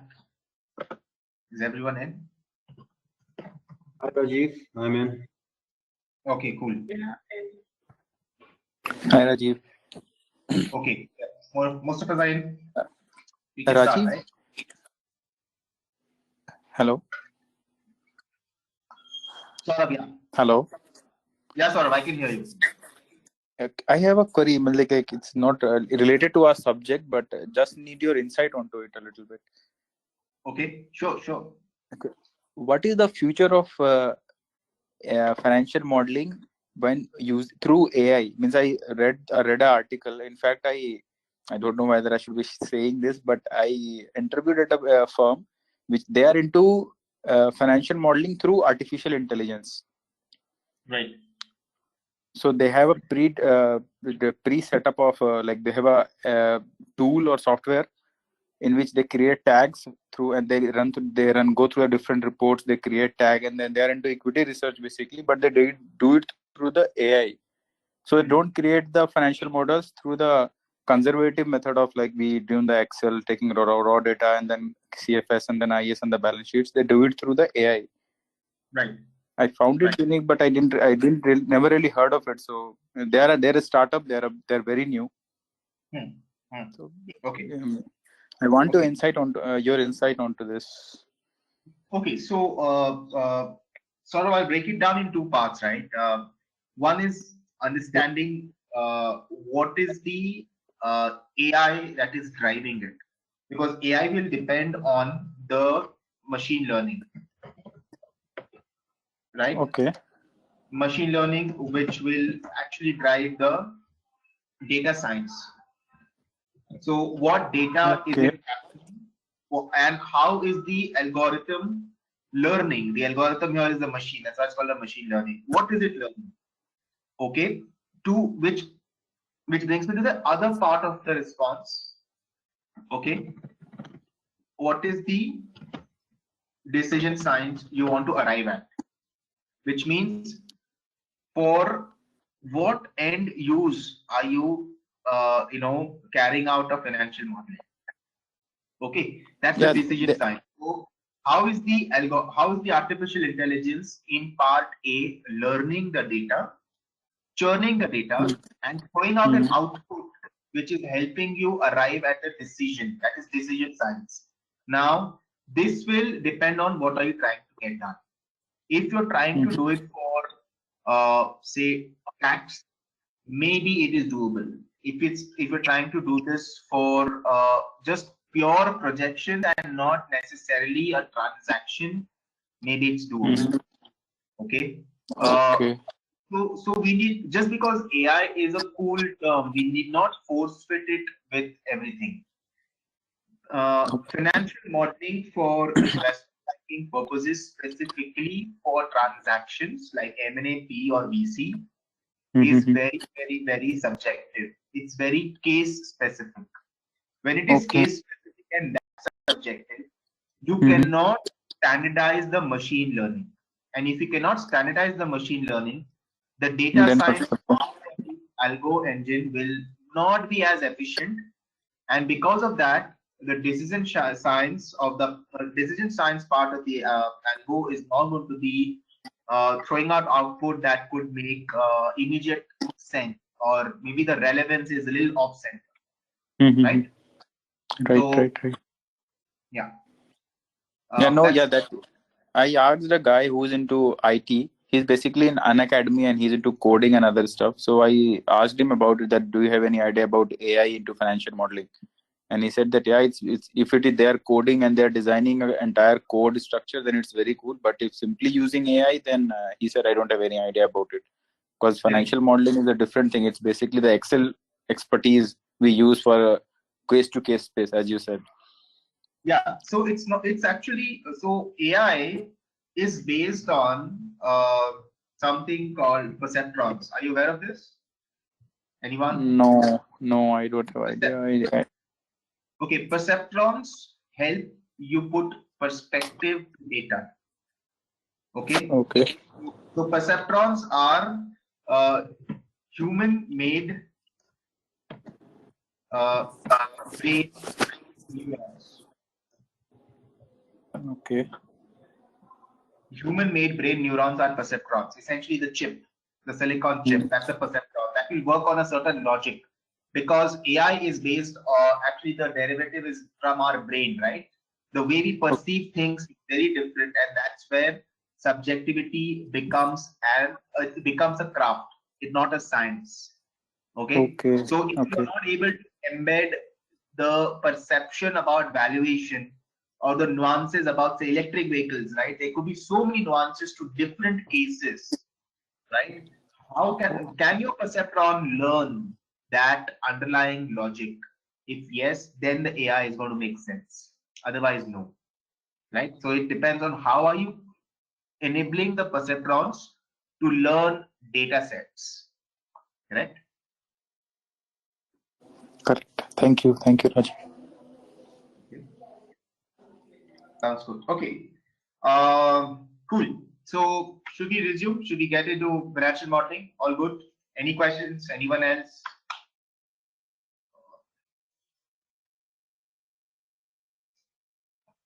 None? Okay.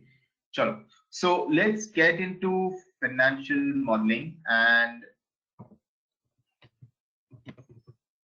okay, we'll warm up. We'll warm up to a financial modeling.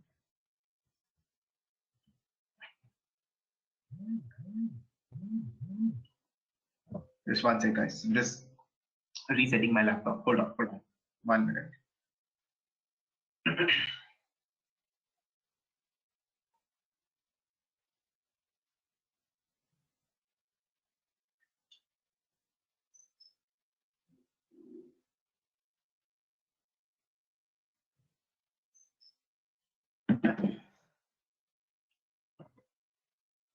Okay, all set.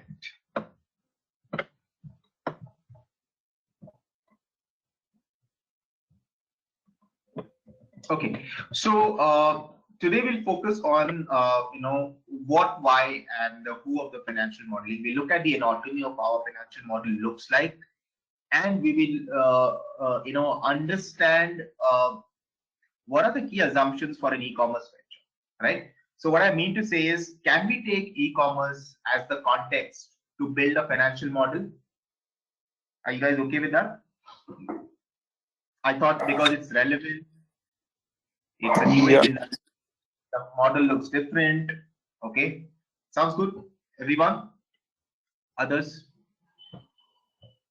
Yes. Yes. Yes, sir. Yes. Okay, cool. So e-commerce model, right? So we will work on that e-commerce model throughout the rest of the remaining sessions, and then we'll also go to other.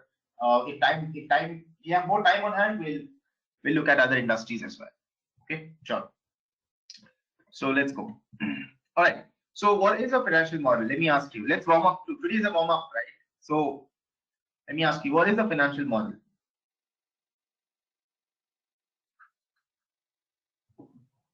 Yeah. Anyone?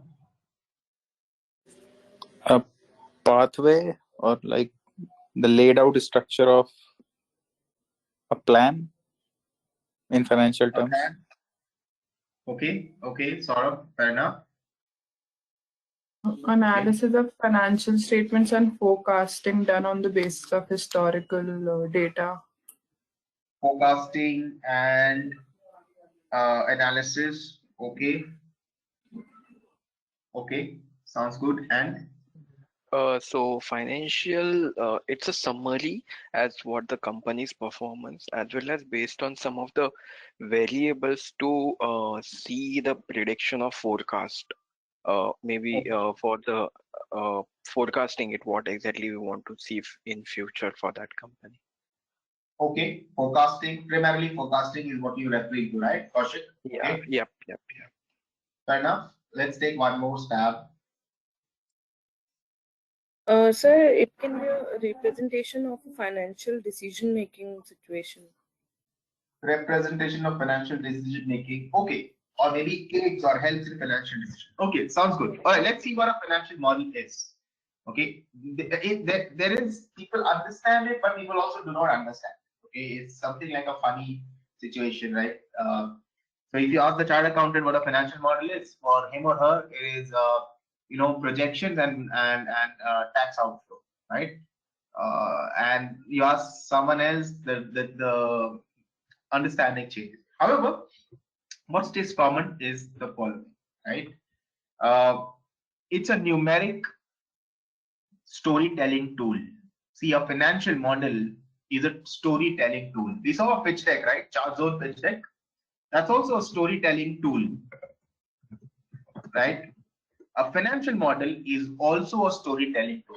The only difference is, okay, uh, a pitch deck will cover the business model, the qualitative storytelling, which we just saw in chart zone, which includes marketing, technology, people, what processes, what kind of customers, and all of it has. It represents the business model as we saw in chart zones pitch deck. Okay, a financial modeling is quantitative storytelling tool.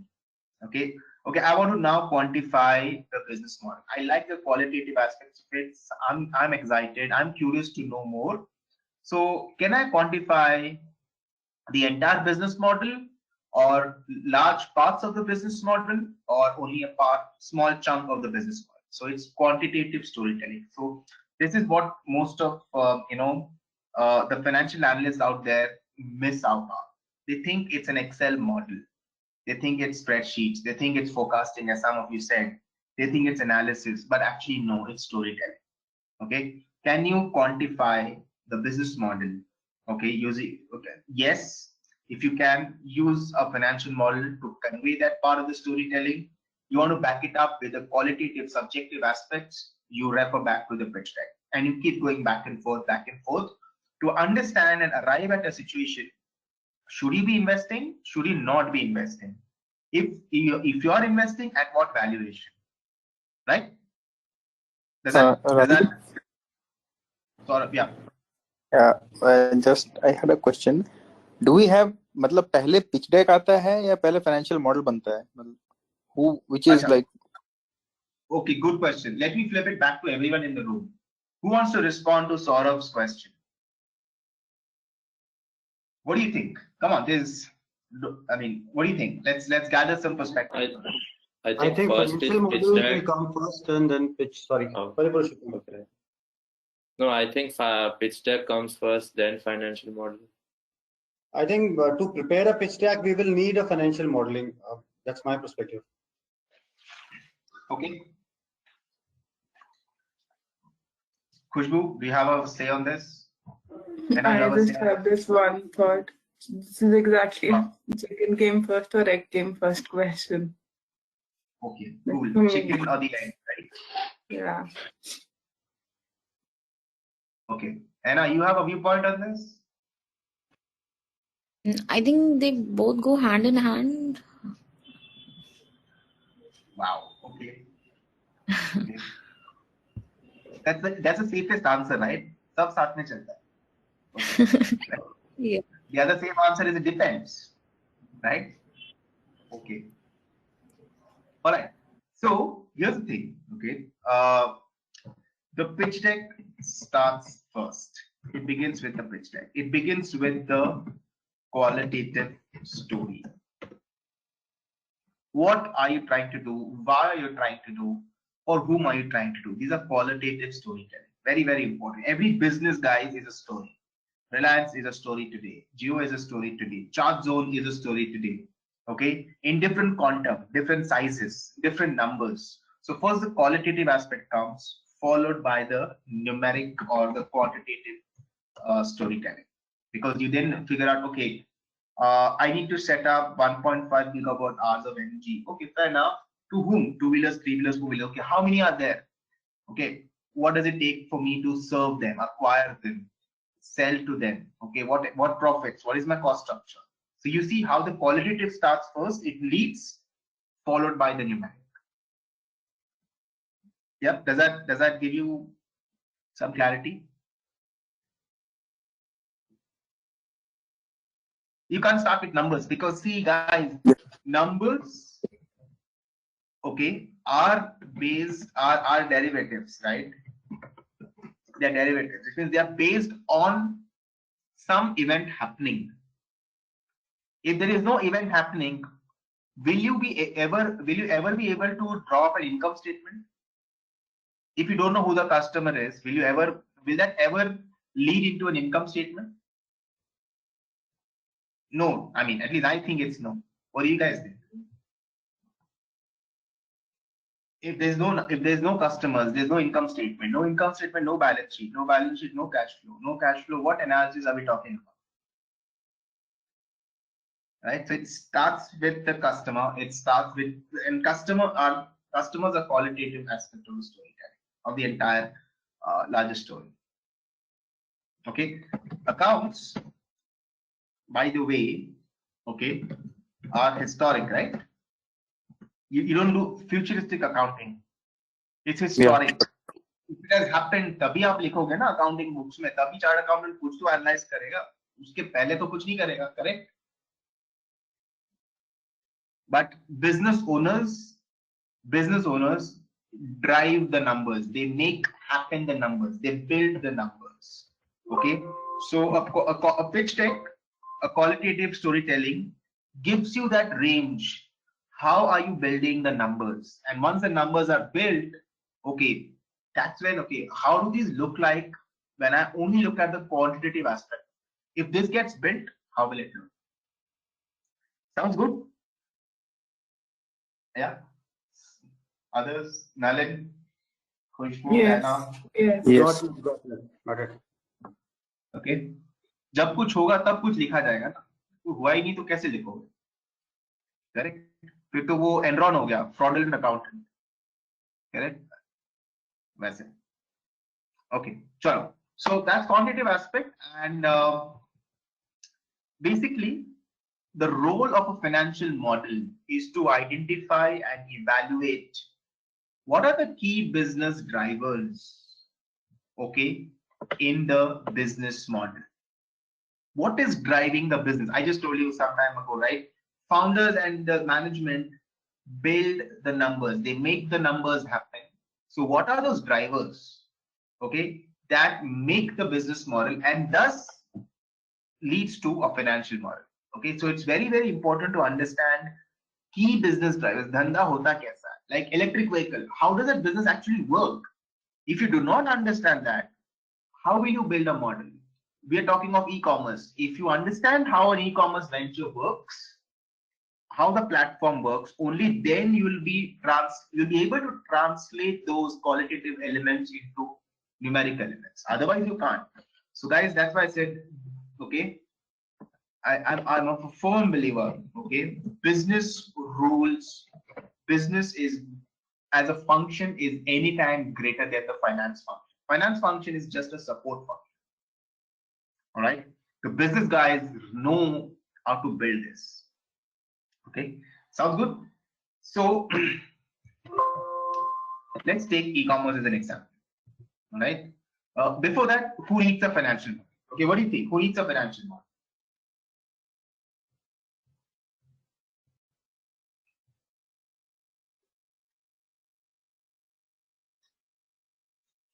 Can you repeat the question, please? Who needs a financial model? We saw what it is. Now, who needs it? Management. The investors. Investors. Yeah. Investors. Okay. Okay. Not the management. Yeah, of course, the management is. Yeah. Internal management. Yeah. Snigdha, okay, who raises capital? Who raises capital? Are you asking me? Or you mean to say the one who raises capital? Okay. Okay, yeah, I got it. I'm just messing around. Okay. All right, cool.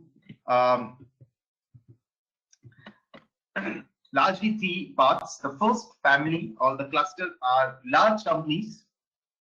Jio is all over the news, right? Raising capital left, right, center. And so do smaller ventures like Nike. Okay, Snigdha, who raises capital? These also raise capital, right?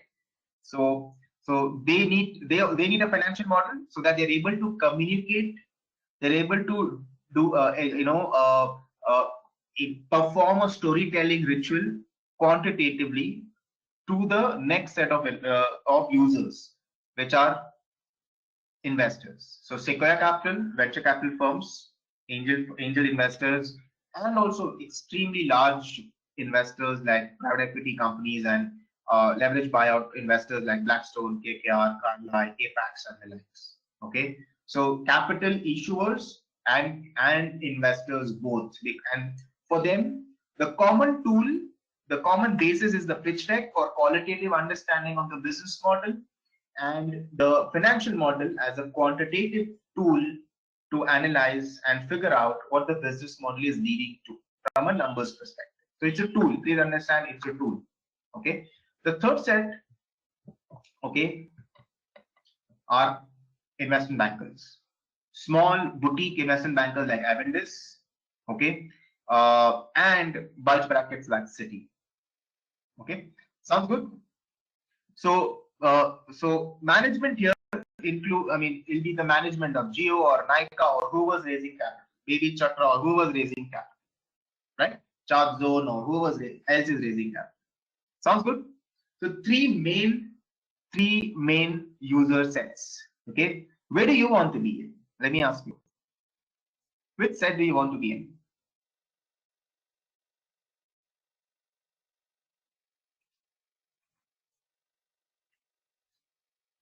Third one.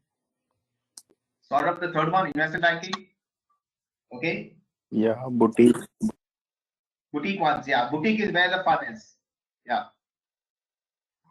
All right. No one wants to be in the second set of investors, funds, right? That's also an exciting space, right? Or you could join a large company, the M&A team or the growth team, and work with the management, and still need, and you would still need a financial fund.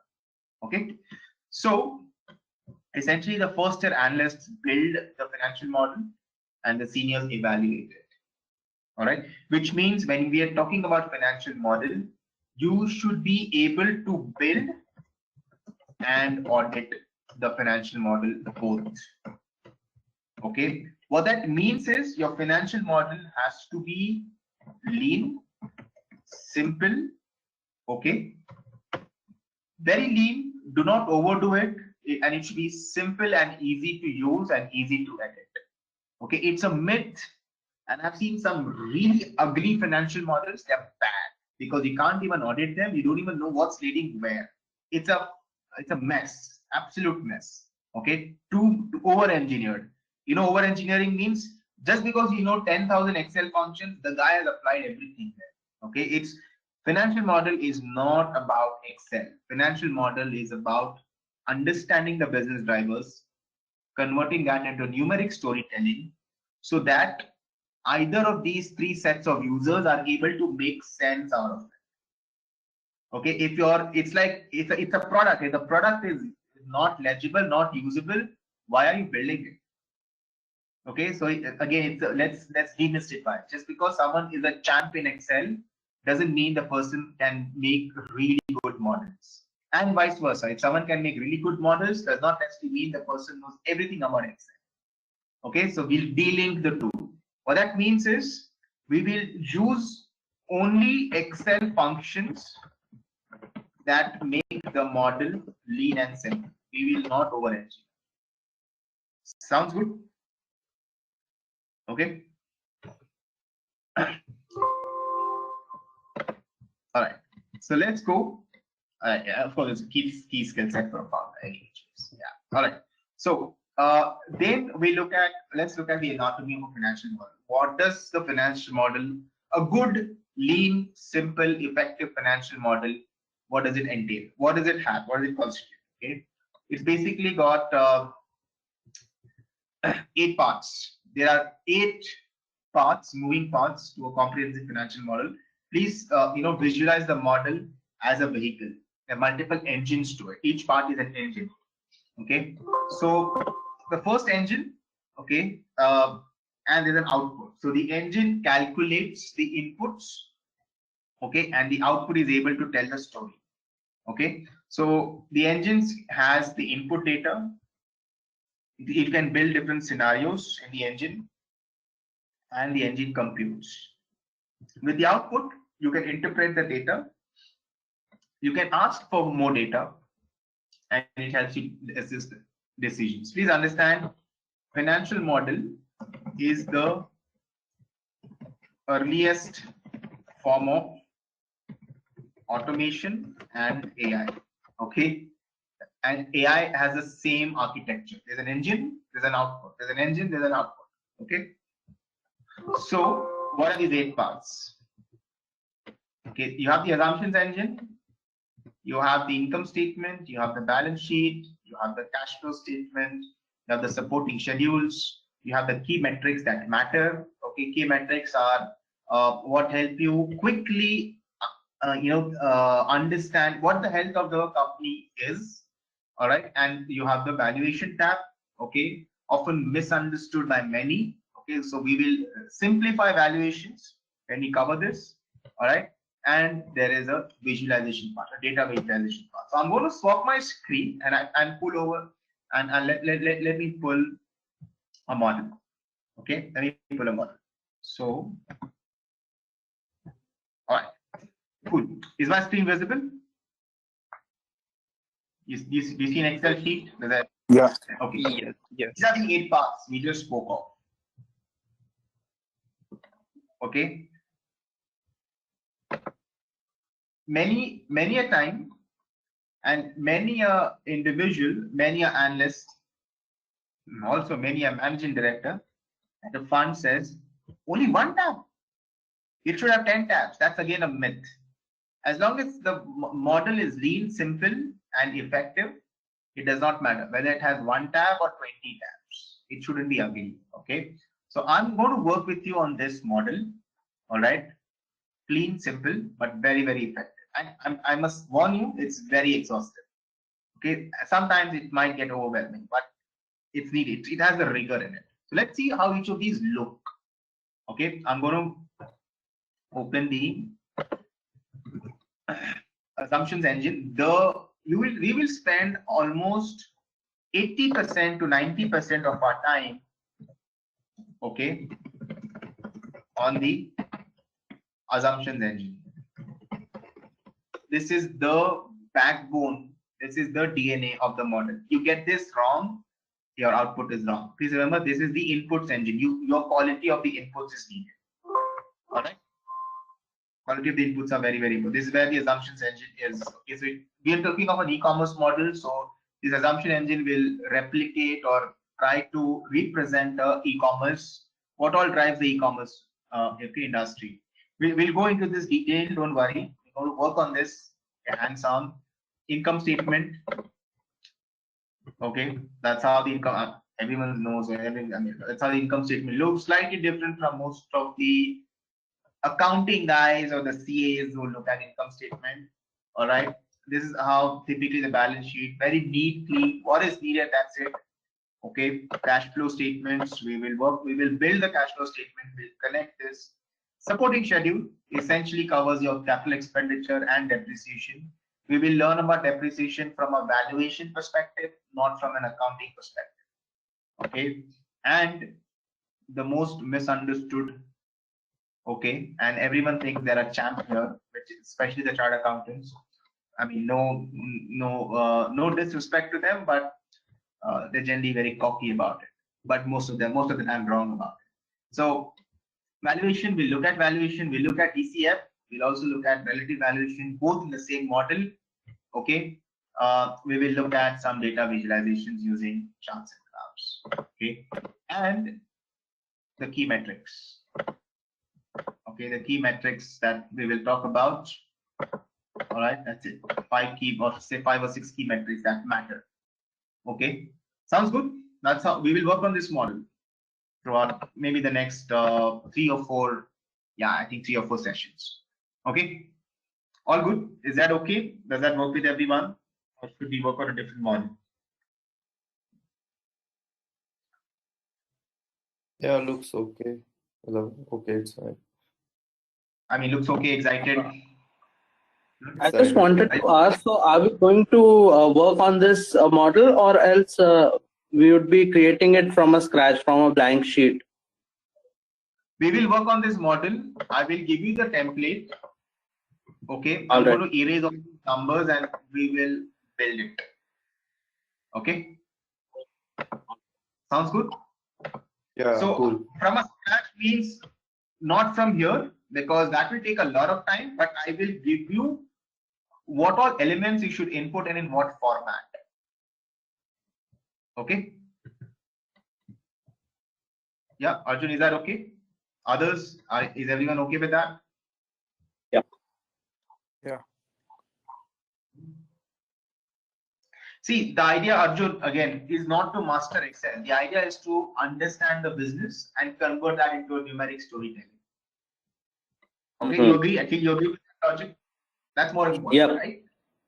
You're not a data scientist who's managing and manipulating data sets, for which you need Excel and R and other mathematical tools. You are an investment banker. You have to convey the numeric story of the business you're trying to advise. Full stop. Correct? No one's going to give you good marks on, wow, you made a great macro. Great, but धंधे की बात क्या है? नहीं, कुछ नहीं है उसमें, right? Okay. Yes.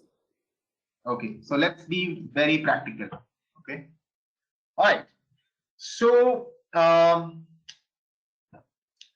back to the slide, and one second. Okay, those are the 8 parts.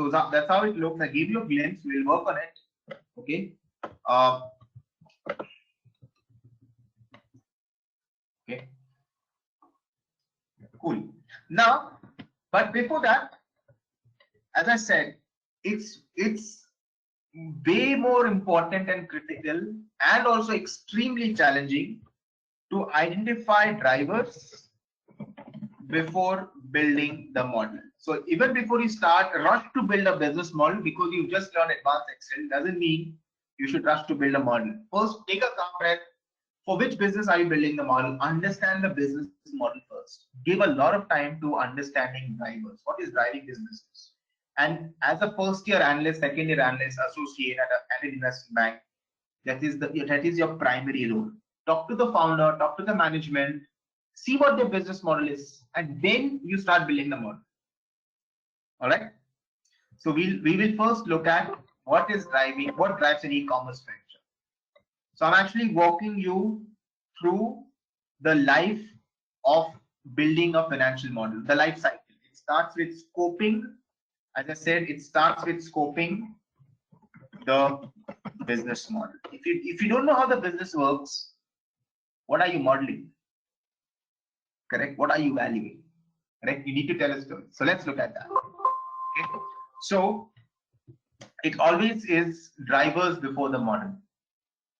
Logic before the math. Always. Understand the logic first and then do the math. Okay. So let me ask you, can someone tell me what drives a business, what drives an e-commerce venture? Come on.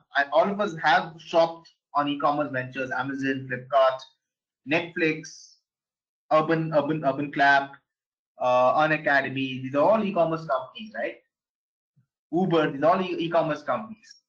What are the drivers, customer-centric drivers of an e-commerce venture? Some thoughts.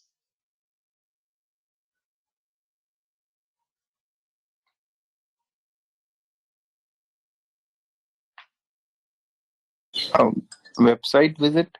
I'm not sure. Okay, so website visits. Okay.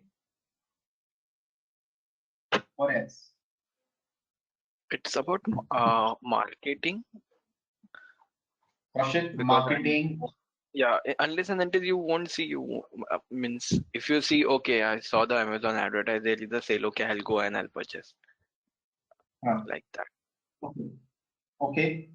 Okay. Fair enough. See, the question is, go for it. The UI of the website, like how easy it is for the customer to explore your website, and rather than getting irritated and going back, easily explore through and buy the product they want to. Yeah, UI of the website. Fair enough. Fair enough. That drives the business. Okay, fair enough. I'm with you on that. What else? The payment options also, I guess. Like Payment options. Okay. Okay. I hear you. Fair enough. Let's hear more. Let's get some more responses. Easy navigation. Easy navigation is good UI, no? Arjun, that's what Yes. Raghu's saying. Yeah. The main factor for customer centric driver is the first word only, the customers. Customers is the main factor for them. And then you can say the product and operation, that are the afterward thing comes. But the for any business, Okay. Yeah. Okay. So let correct. me put you in a situation. Let me put you in a situation. All of you in a situation. Okay. Think from an investor's perspective. You are evaluating an e-commerce venture. So what are those critical elements you are interested to know? Okay. So refine your thought process into that degree. On the flip side, the other side of the table, you're a founder. Okay. And you're trying to raise capital. What are those key metrics you would like to tell the story about? And you are an investment banker, the third part of the table, third side of the table. How will you convey the story to the investor of what is in the founder's head in terms of the business? So UI, yes, I do not disagree, but will that be the talking point between the three why parties? why the product needs to go digital? It's an e-commerce, it's already digital. How much traffic? I think the number of website hits that gets converted into a potential sale. Okay, number of website hits, like, oh, absolutely. Okay, now you're talking sort of. Okay, okay, okay, and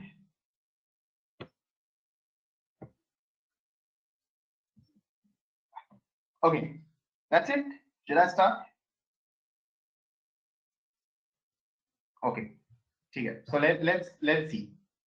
The first, see again, quantitative aspects of the qualitative aspects. Okay, how many active customers do you have on your portal? What do you mean by active customers? What do you mean by active customer? Who are using it? Huh? You're using it, Nalin. Okay, okay. So we'll put a time frame. Number of customers who have ordered the last 12 months. These are yearly active customers. Okay. Sometimes you might also look at monthly active customers. Okay. Sometimes you look at quarterly active customers. Sometimes you look at daily active customers. Okay. So we look at active customers who have purchased. What are the number of customers who are active, who have ordered in the last 12 months, or the last 1 day, or the last week, or the last 30 days, or last quarter? Sounds good? You want this number to be as high as possible? Yeah, that's a no-brainer. Second method, okay? Second method. Churn rate. What's the churn rate? Anyone? What do you think was the churn rate? How much time it takes for the people who visit the site and then they buy something from the site. Is that it? Okay, Arjun, good try, but that's not what it is. Churn rate. How many customers came but did not buy? Like how many customers are you lost over time due to certain issues? Number of customers who have not ordered in the last 12 months. Again, just like active users, you can have yearly churn rate, you can have monthly churn rate, you can have weekly churn rate, you can also do a daily churn. Okay, so that's a churn rate. You want the churn rate to be low or high? Low. Churn churn rate is largely expressed in percentage terms. So you will take the absolute numbers and you will arrive at a percentage. We'll see how to do that in the model. Okay. Let's look at the third driver for an e-commerce portal. Average order. Okay, sorry, there's a typo there. I'm sorry, I didn't realize it. Average order value, ORDER. Average order value. What's an average order value?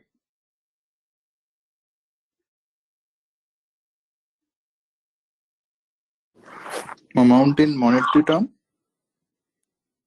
Yeah. Saurabh, what is an average order value?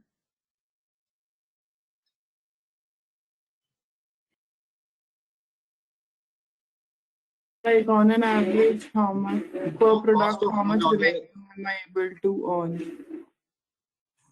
No, Khushbu, I couldn't hear you. Too much of disturbance. What is it? Sorry, yeah, I was saying the amount of revenue per product I could earn on an average, like without taking the type of product or Per product. Anyone else? Per order value, what is the per order value that is coming in terms of money? So what is that in e-commerce? What is it? E-commerce context. What is it? Means if there is one order placed, what is the value of that, or in a particular span of in a month, in a week or something? Okay, good try, Nalin. So I'll give it away. Okay, it's basically the cart value. You know, on an e-commerce portal, you check out, you add it to your cart, and you check out, and you pay the value. Either swipe your card or you use a UPI. That's a cart value, right? So the higher the cart value, the more is the stronger. The stronger is the business, right? Make sense? Yes. Ultimately, a transaction means cart value हुआ कि नहीं, कितने carts बेचे, correct? Simple as that. So what's the average order value? It's the number of items per order into the price per item. That's the cart value.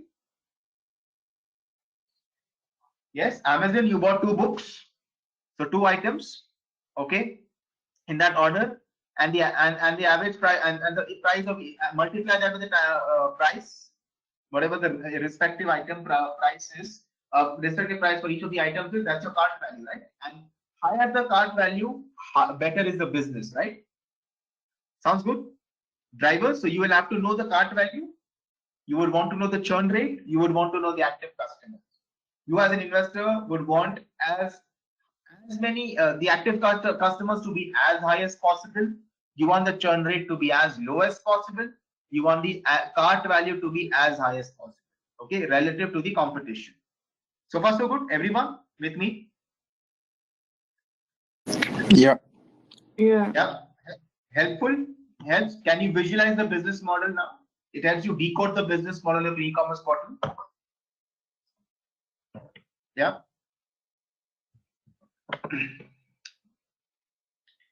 Okay. Lifetime value. What's the lifetime value?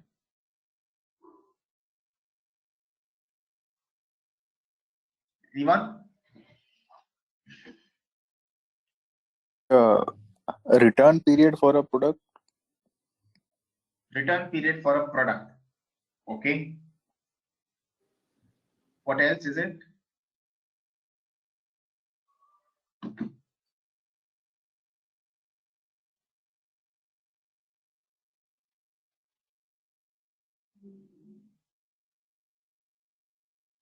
It's like how many times a customer is going to come to your repeat website. Yeah, repeat, like so 12 months, 24 months, like in that way they can see how many times he can come in the lifetime. Like it is the value of the customer who is connected for the lifetime with the company or the product. Like lifetime retirement. Oh no, Snigdha. Okay. Let me get this in. It's the net present value of contribution margin per customer. So you arrive at the contribution margin of active customers. Okay. And are each of these active customers profitable to you and then discount it and arrive at and look at the lifetime value. So over a period of time, in simple terms, okay, LTV, or it's also called as CLTV, okay, customer lifetime value, or LTV. I prefer to use the word LTV. Okay, LTV means, okay, for how long does an active customer shop on your portal, and each time the active customer shops on your portal, how much contribution margin are you putting? Sounds good. So the longer a active customer shops with you, the better for you. You don't have to acquire the customer again and again and again. You don't have to advertise again.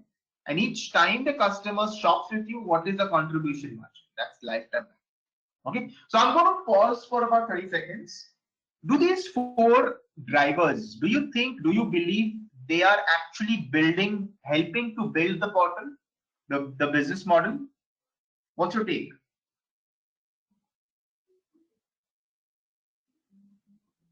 Yes, no? Yes. Rajiv, one question. Yeah, Khushbu. So, when I say that I'm pitching it to some investors, that means am I at a stage where I've already built it, or I am to build it and I'm waiting for the investors to, or I'm waiting to raise capital? Could be either. Flipkart is still raising money, right? Uber is still raising money, right? Ola is still raising money, right? Urban Clap is still raising money, correct? Yeah, so for them, then definitely these factors are the ones which will help build the model. Correct? Yeah, others, what do you think? How about the others? You think these are the data points you need to know before you start building the model?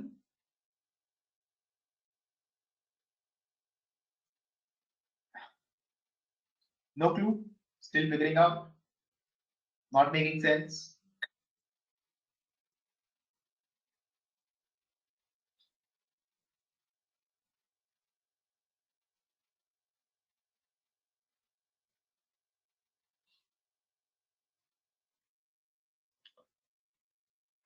Yes, no? Not sure. Only 3 options possible, right?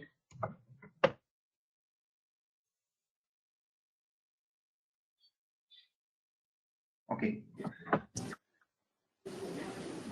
Okay, Nalin is not sure. Well, there can be more indicators than this, right? Agreed. There are more indicators. At least these 4. Yeah, these 4 are, yes, they are major drivers to the business. If you do not have these drivers, we can't put a wrap around the business model, right? So Nalin, let me know, why are you not sure? No, I'm still understanding the case. Acha, no, simple. E-commerce portal. Pick an e-commerce company. No, Amazon. You would have shopped at least once. Yes, many times. Many times. So you have to get behind the back of the scene and now visualize what's actually happening to Amazon, right? Marketplace. Number of active customers, right? You would want to retain the customers to reduce churn rate. You would want to maximize the average order value, correct? And you would want to maximize lifetime value per shopper, right?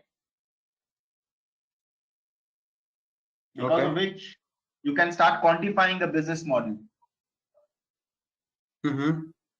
Whether Amazon Prime makes sense, whether Amazon Eco makes sense, Alexa makes sense, whatever, right? All of this will come from the platform, right?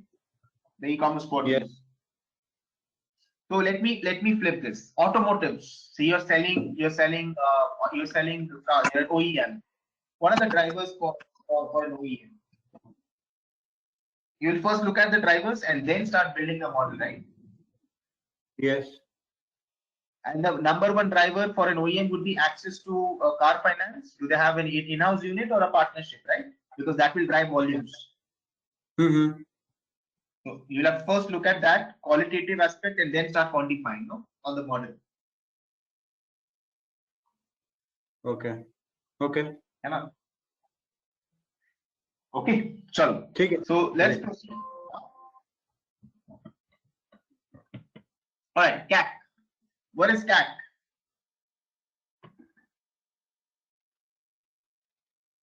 What is CAC?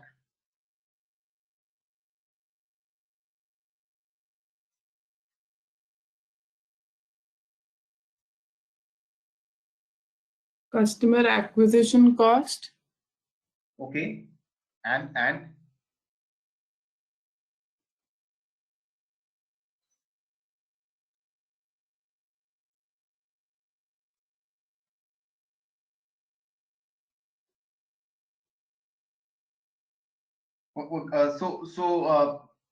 Khushbu, can you explain a little more?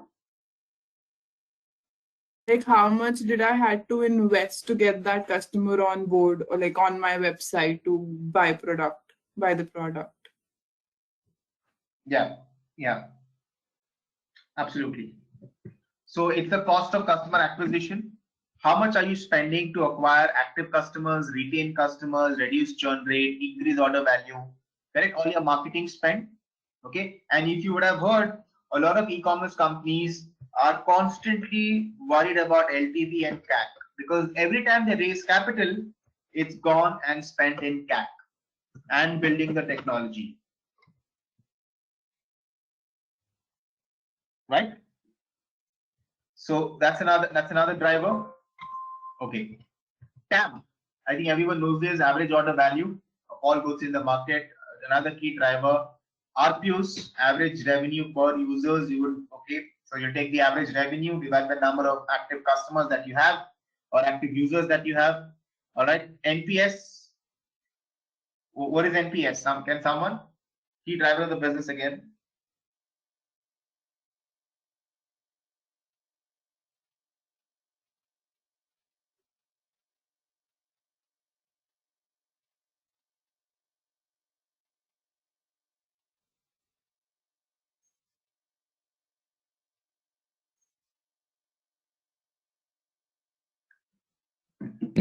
No idea. Okay. So it's a net promoter score. See, you will study strategy, which is coming up, right? Everything is interrelated. So your net promoter score. So it's the likelihood that one customer will refer your product to another customer. Okay. So basically, how do you measure virality? How do you measure word of mouth sales? Okay. So higher the NPS, higher the word of mouth, higher the virality, and higher the NPS, lower is your customer acquisition cost. Okay. Lower is your customer acquisition cost, higher is the LTVs. Everything is interrelated. These 8 terms, 8 drivers, 8 key drivers. Okay, sort of now you okay, this is like 8 terms. Now do these 8 terms put together, do you think this captures what the business driver is for a platform from a customer perspective? Yeah, it pretty much covers most of the aspects of the drivers for revenue or the business for. Correct. So once you have this, then you go and start building the model. Now you know what to model for, right? What line item should you be having in the model? Okay, which means I should have an engine for CAC. I should have an engine for order value. I should have an engine for churn rate. I should have an engine for active customers, computing LTV, right? Each of these are engines now. Correct? Okay. Others, are we good? Are we all on the same page? Are you guys with me? Yeah, Purushottam, Kaushik, Saurabh. Yeah, sir. Yeah, we're good to go. Shiva, all right. All good. Awesome. Okay. So let's then look at the key business drivers on the finance side. GMV. What is GMV? You would want to know GMV, right? What is GMV?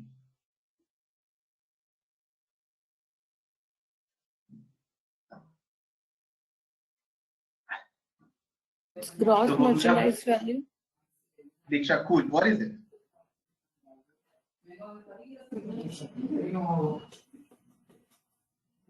We got an example in the last class, like Flipkart is selling a product that costs 100 rupees and it is selling on 50% discount.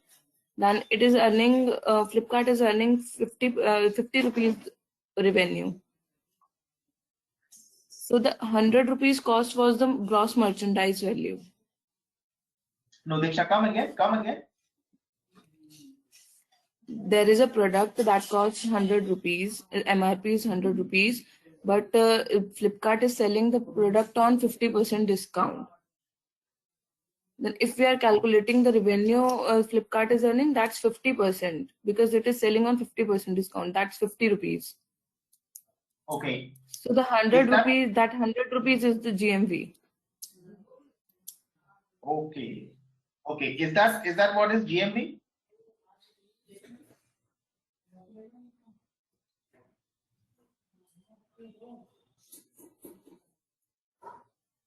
Is that what is GMV?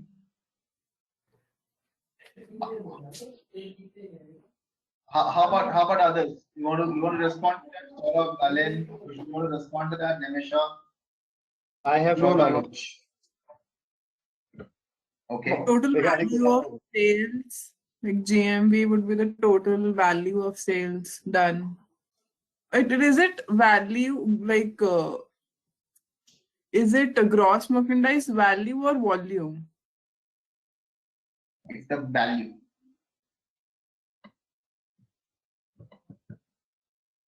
The value of goods sold on the portal. So let me explain this. So Diksha, you're way off, right? That's not gross merchandise value. Here's the thing, and maybe this is an opportunity for you to learn about a new industry, right? Think of it like that, right? Yeah.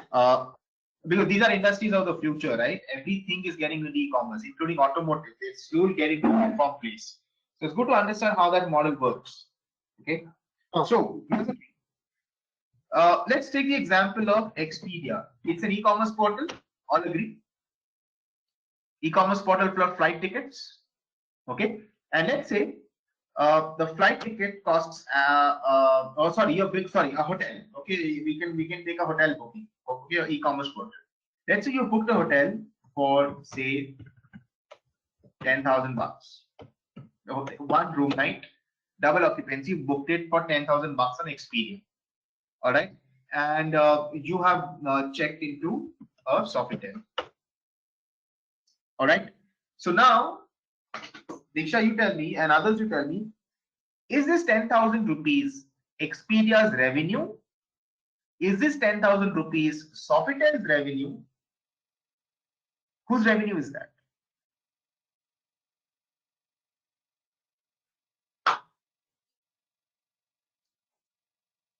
Expedia. Okay, Nalin says Expedia. Okay.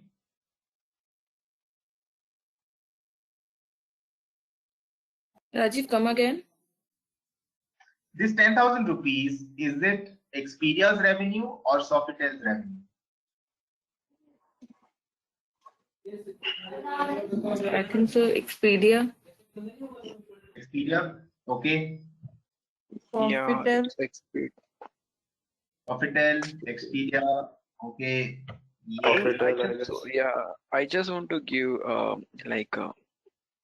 explanation on that. Is it okay? Go ahead. So as in like we booked a hotel from Expedia website, correct, for 10,000, and we went to Sofitel. So Expedia and Sofitel, they might have their contract by saying it. We have given your hotel on this, so we will give something when your booking is done. And apart from that, whatever is that, we will earn from that as well. So firstly, it's going to be Expedia, but they have their own contract by saying it what they wanna give it to Sofitel. So it's a chain, I can say, but firstly, it's going to Expedia. So Kaushik, both I think it should be for Sofitel because Expedia is like Expedia's business model is a broker in between, kind of. Correct. So Sofitel sold it, so the revenue should be for Sofitel, and Expedia's revenue would be what commission Sofitel will pay for getting that room booked. through his website. Perfect. Okay, so let me summarize what Saurav and Khushbu or Kaushik and Khushbu are saying, right? Expedia is a platform. It's an e-commerce platform to sell hotel tickets, among others. Right now, we are considering hotel. Expedia has acquired us as a customer. We have paid 10,000, transacted 10,000 rupees worth of value on Expedia. That is the gross merchandise value. So GMV here is 10,000 rupees. It is not revenues. Okay, and Expedia typically will charge 18% of the GMV, okay, to the vendor. The vendor here is Sofitel. So 1,800 rupees, Expedia keeps it with itself. 10,000 minus 1,800, okay, 8,200 goes to Sofitel. Okay, so Sofitel's revenue is 8,200. Expedia's revenue is 1,800. 10,000 is the gross merchandise value that you and I have transacted on the e-commerce portal. We get this? This is okay. When e-commerce portals, okay, contract with the vendor on a sell and pay model. It says the brand Sofitel says you sell the ticket, you sell the room night for me, and I'm going to pay. Okay. There are other places where e-commerce portals contract with the vendor on a buy and sell model. Where Expedia says, you know what, I'm going to buy this room night from you at 4,000 bucks. You take 4,000 bucks from me, that is Sofitel's revenue, and I'm going to sell it ahead at 7,000 rupees. So that is the 3,000 rupees, which is the spread of Expedia. Okay, so it depends on what is the contract with the e-commerce company. Is it sell and pay, which is largely the case? That's where 10,000 rupees is a GMV, 1,800 is Expedia's revenue, 8,200 is Sofitel's revenue. Sounds good, everyone? On the same page? Diksha, now we get clarity. It's not the gross margin, not the discount, nothing, no MRP, nothing. Yes, sir. Okay, Rajiv. Yeah. Acha, tell me one thing.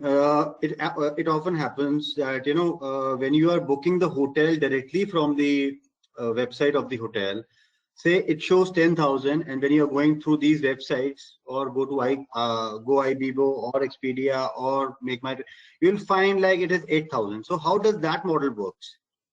That Nalit happens when the e-commerce has contracted with the vendor on buy and sell. E-commerce company has already bought it from Sofitel. So Sofitel has booked the revenues for that rooms. Whether Expedia is able to sell it further or no, that is not Sofitel's concern. So whatever remaining inventory Sofitel has, it will sell at a higher price point. So you are saying, yeah, but you are saying then one second. A hotel will distribute, okay, rather a hotel will allocate its inventory on a daily basis, okay, among the OTAs, okay, among these OTAs, the online travel agents like Expedia and the like, it will allocate it amongst its corporate sales team and on its own website. So every day the hotel will allocate its inventory. 30% corporate sales, 20% on my website, 50% on OTAs. On OTAs, it could be on either of the models, buy and sell or sell and pay model, whichever the model is. Okay, Nalin, yes. Now your follow-on question. Okay, so means in these cases, the hotels are not at any risk, because if we follow the buy and sell, means if there are 100 rooms, they have already sold 50 rooms to the OTAs, whether they are able to sell it or not. Right. Okay. Yeah. So they have booked their revenues. But the problem buy and sell is the hotel is limiting its revenue potential. So they do a smart thing. The revenue manager of the hotel says, Some percentage will be buy and sell, some percentage will be you pay, you sell, and then I pay you. Okay. Acha. Yeah. It is again cash flow management, right? Certain parts of the revenue you want to get fixed at least मेरा खर्चा निकल जाए, the rest is remaining variable, I'll earn the money there. Correct? The same philosophy. बिल्कुल ठीक है. है ना? ठीक है, sounds good. Everyone on the same page. See, guys, now do you realize if you do not understand how business works of e-commerce or any other business, what will you model? So you have to spend a lot of time understanding, breaking your head with the management and the founder. Help me understand your moving parts in the business, so I can put it on the quantitative storytelling tool, and then we can go and raise capital. Yeah, do you realize the importance of spending time on drivers? Yes, everyone? Yeah. Yes. Okay. Cool. So GMV, remember Walmart Flipkart deal happened on GMV, by the way, multiple of GMV. It was like 2.8 times GMV. Okay. So let's go to the next. Gross margins. Simple. Okay. The only twist is, are the shipping costs included or excluded? Who can explain me this? Take a stab. Take a stab. It doesn't matter if it's off center, but think. I want everyone to think. Shipping cost in gross margin for e-commerce. Shipping included or excluded? Who hasn't spoken in a while? Nimisha, you haven't spoken in a while. Anna, I haven't heard you in a while. You want to chip in, either of you? So I think shipping cost is included in this gross margin.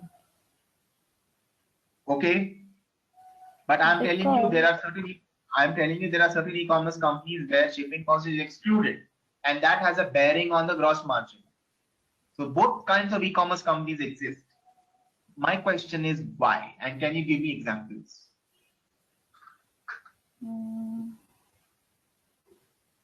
No, sir. Okay, Anna?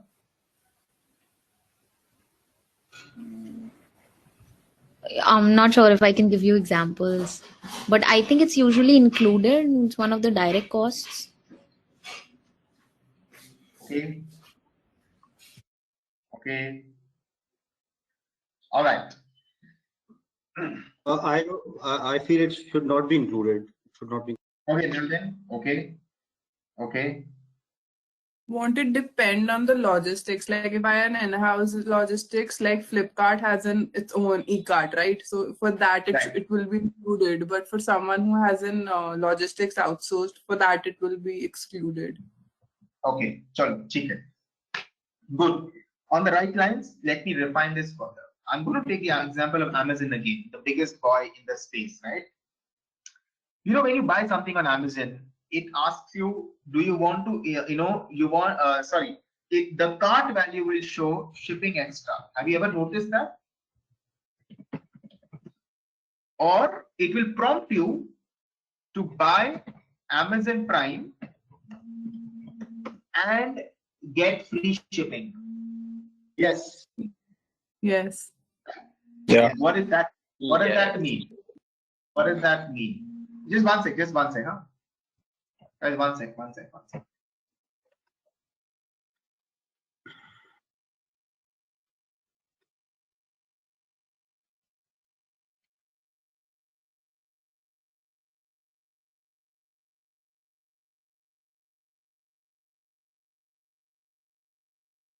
Okay, I'm back. So does that give you that? Remember, so what that means at the base is Amazon, your cart value will have three parts: actual cost of the item plus taxes, whatever applicable taxes, plus shipping cost if you're not a Prime member, right? So which means as a base vanilla product, shipping costs are excluded. You have to pay extra. All right.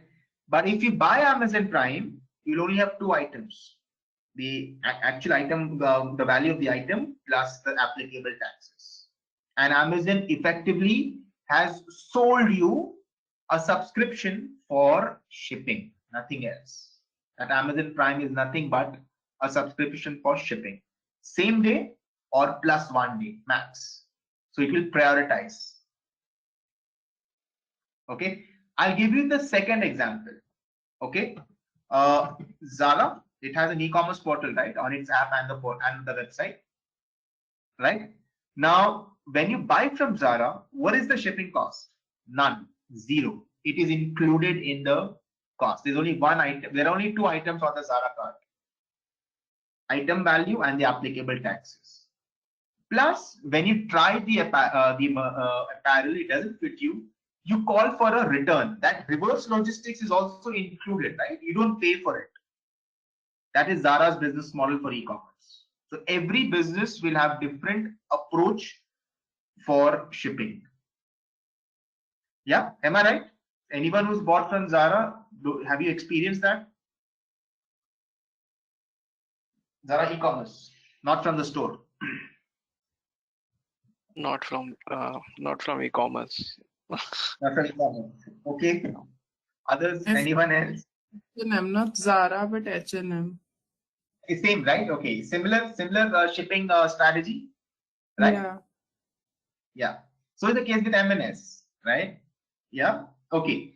So what do we understand? See, if you don't go under, there's no standard business model. That is why break your head and understand the business model, which is very, very subjective. To this question, Saurav, can your perceptron should be able to decode this, learn this, to model it, you know? Okay. Right? On the artificial intelligence. Okay? This is called subjectivity, and only human brains can, in some sense, make quick sense out of these things. Okay? So you have to always ask whether shipping cost is included or excluded in gross margins. Okay, so never believe when an e-commerce company tells you my gross margins are higher than the competition. Stop, dig deeper, ask, are you including shipping costs or excluding shipping costs? Okay, sounds good? All right, let's go ahead. STR, what's an STR? Another metric.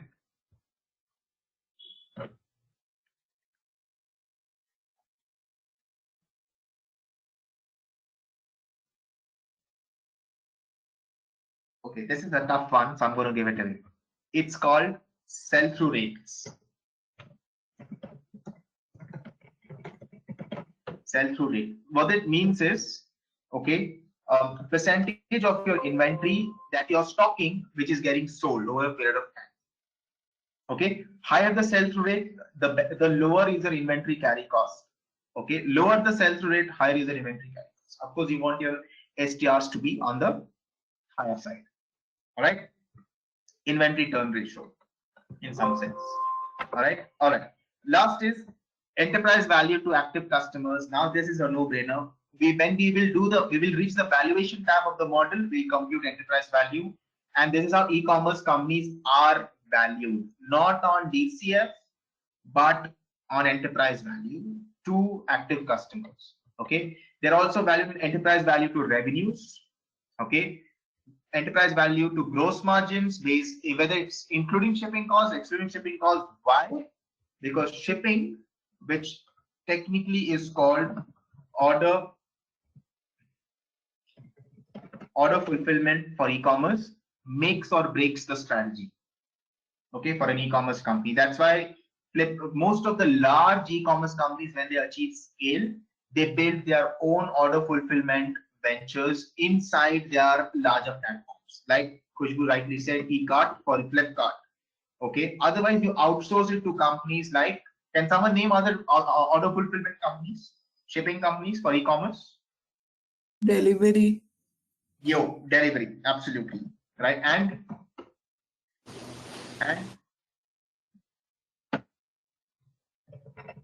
Express Bees, Ecom Express, right? All right, awesome. So that's very critical. And EV to EBITDA, the standard metric comes way later. We'll of course compute this on the valuation tab and LTV to CAC. Okay, what's your total profitability per active customer basis your acquisition cost? Okay, of course you want LTV to CAC to be as high as possible. Okay, sounds good, guys.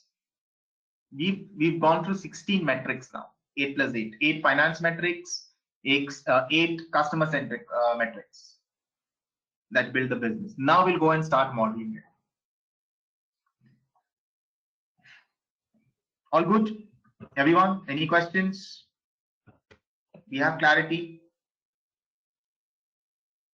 Yeah. Helpful? Yes. Yeah.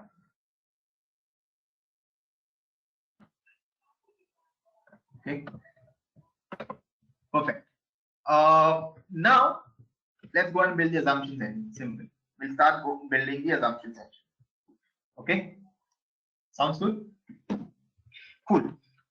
So can we take like a 5-minute break? Just 5-minute break and resume. We'll get on to the Excel sheets now, the financial model. Yes, sure. Perfect. So it's about 3:20, 3:25, 3:30. Okay. And we'll try to finish at least one segment of the assumptions engine in the model. Okay. Chalo.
All right. Cool, guys. I'm back. Is everyone in?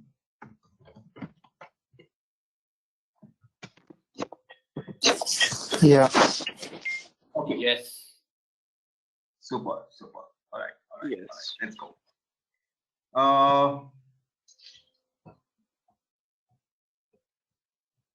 go. Okay. So we have the model. Okay, that's the model. All right, as we discussed earlier. Okay, and we will start working on the assumptions. Effectively start quantifying every driver as much as possible. Okay, so let's start doing the assumptions part. Okay, first is what we need is site traffic. Okay, what we need is site traffic concept. Okay, so you need, remember the number of customers you need, but before the customers you will need to attract traffic, okay, to your customer, to your portal. Okay, here it is your web portal plus your mobile website, mobile portal, and your app if you have an app. Okay, so we are taking all three into consideration. Okay, now I'm going to share this template with all of you, okay, immediately after the session. Of course, the previous Excel as well. And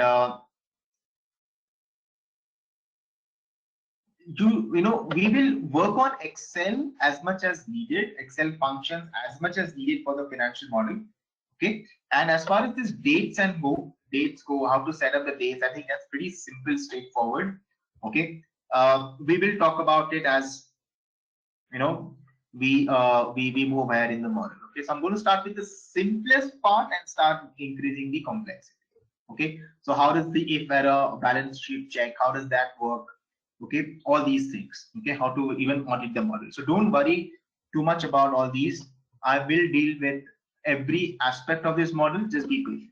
Okay, so first things first, let's first set the business in motion, numbers in motion now for the business. Site traffic. Okay, 4 different sources you'll get site traffic from: email, organic, paid, affiliates, right?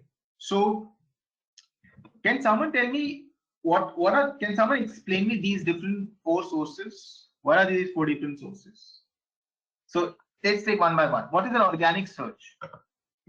What do you mean by organic search?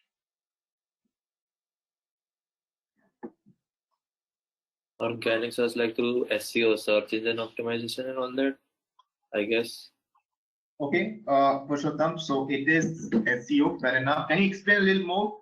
Where exactly do you get when do you get organic traffic? When you say I have organic traffic on my website, what does that really mean? Like you didn't pay anything for it, and people directly came to your site without you having to pay Google for like SEO, as you mentioned.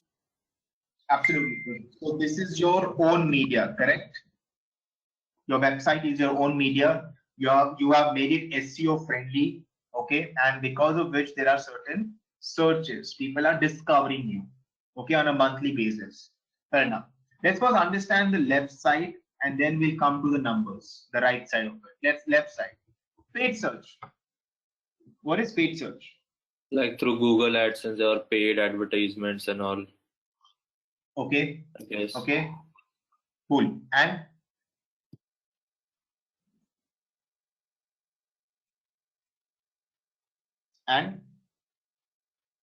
search engines, like other than Google ads, like Google being a search engine, so I'll pay Google for which level, like if I search on the first link should be mine, or second link should be to my website. Okay, so page rank, correct? So basically this is search engine marketing, correct? Search engine marketing for Google AdWords. Okay, essentially this is paid media. This also includes your social media, all types of social media, right? You'll pay for Facebook ads, you'll pay for Instagram ads, WhatsApp, right? Other social media like TikTok or others. correct? So whatever is paid media, you will have traffic from there as well, correct? And affiliates,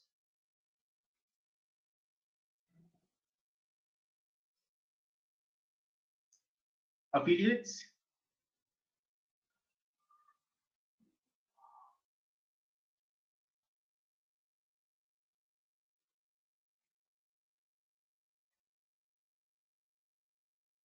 I'm taking a wide guess. Is it like, for example, I'm a seller on Flipkart. So if someone comes to my site, I also say that this product is available on Flipkart as well.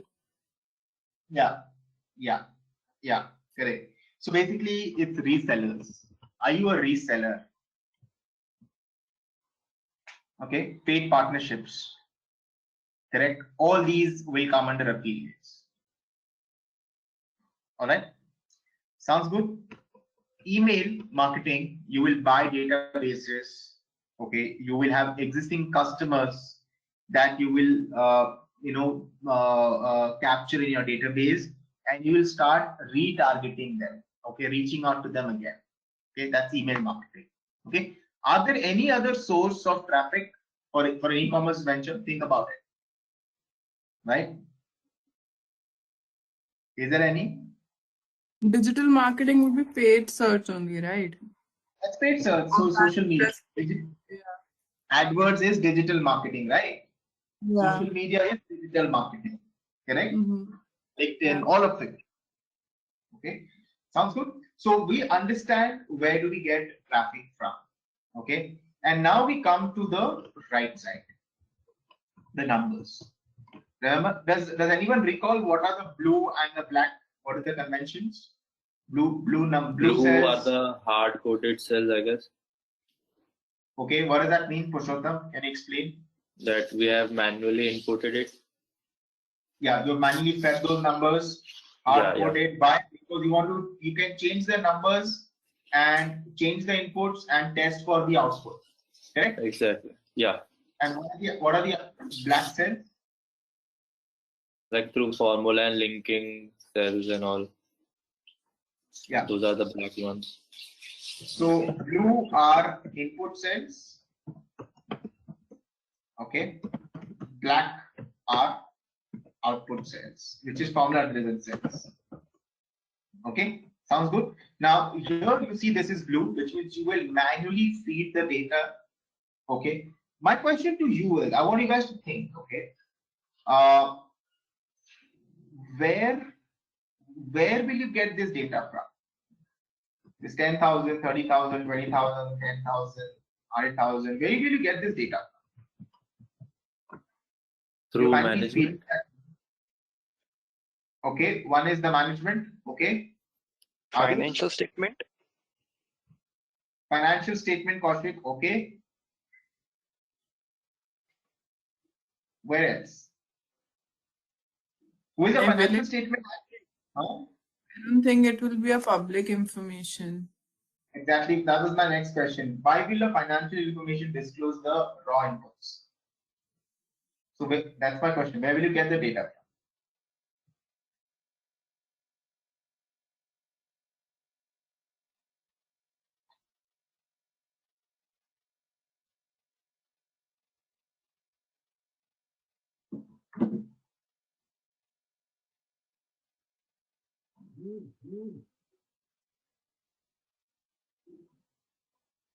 Like for email, we can obviously we'll be emailing only those customers who have already either purchased our product. So That's organic. That's organic unless you buy the database, right? Which also people do that, right? Yeah. And paid search is obviously that will be through some of our to whom we have paid. That is our we'll get the name, details of the individual or the company or the firm, whoever we have contacted. We can get the details from them. Okay. Okay. Now, do you I'm have a not view sure. on this?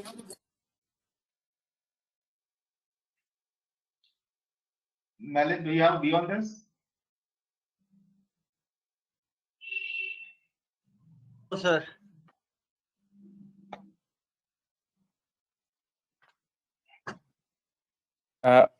And Rajiv, Yeah. I have a doubt. Like, why would Flipkart tell us that I don't sell this particular product, so you better go to Amazon and buy this?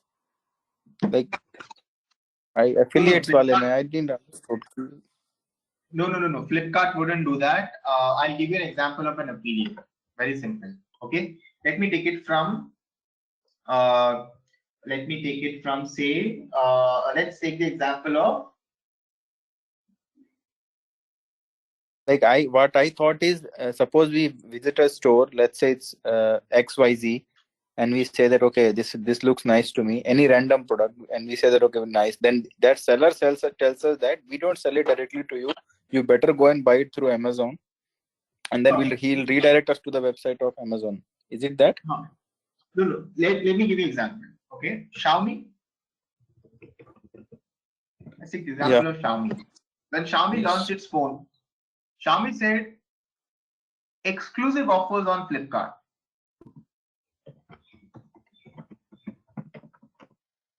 Okay, certain products, right, exclusively available on Flipkart at a better price point, right? Something of this sort happens, right? When companies come out with products to drive traffic, correct? So if you are a Flipkart, correct, or if you are a Xiaomi here, Xiaomi is actually affiliating with Flipkart. So Xiaomi will pay Flipkart on every sales of the Xiaomi electronic device, whatever that case is, television or air purifier or a phone or whatever, right? You get the example? Resellers. This is it's clear. Physical. This is physical to digital. Digital to digital, or digital to digital would be, say, for example, GoDaddy and DigitalOcean.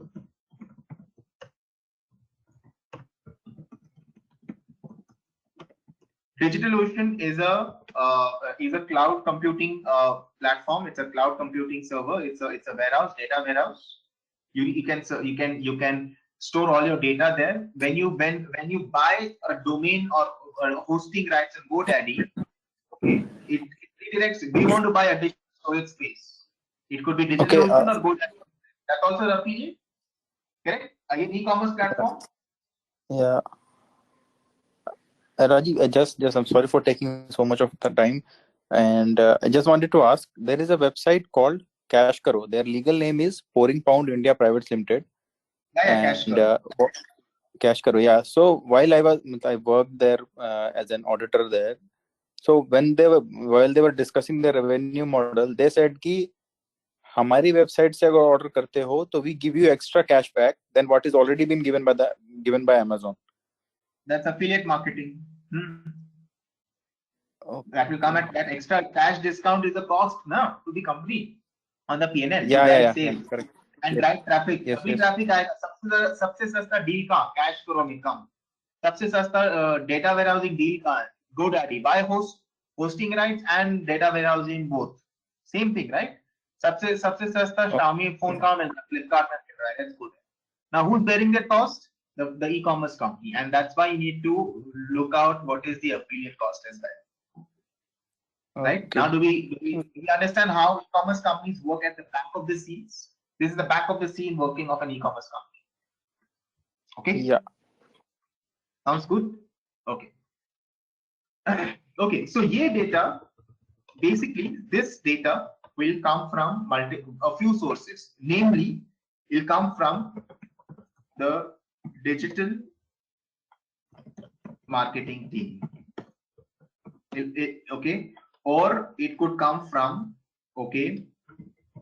conversations with other founders, or it could come conversations with investors in other e-commerce ventures. So you'll get similar data. I think mota email में इतना आ जाता है for this kind of a category. Organic search mota get, and so it's an assumption. Remember, it's an assumption. You're validating that. So you have to. So building financial model does not mean आपके पास data table पे सब आके देंगे.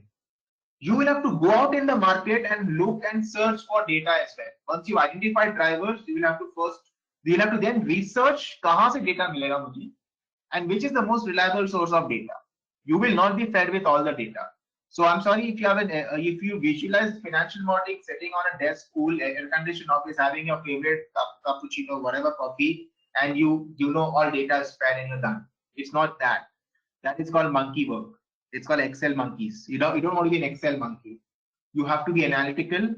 You have to help derive decisions to the stakeholders, investors or founders. So you have to go and validate and extract data based on drivers. Okay, so that's the other skill set needed to build a financial model. You need to be able to hold conversations with the other founders in the same space. So this is the e-commerce model of a cosmetics venture. Okay, so we'll have to go and figure out, okay, what does the cosmetic venture company typically drive traffic from? Okay, or similar e-commerce company typically drive traffic from, and you get some numbers on that. Yeah, does that make sense, guys? Are you guys with me? Yeah. Everyone? Yes. Yes. Okay, cool. So you get that data and monthly data. This is nothing but a summation of all of that. You will convert that into annual, just 12. Okay, you anchor the cells and you start linking it. Remember Control D, Control R? Do you guys remember? Replicate formula down, replicate formula to the right. Correct? Yeah. Sorted. Okay, and you can also take out some growth rates here. Okay.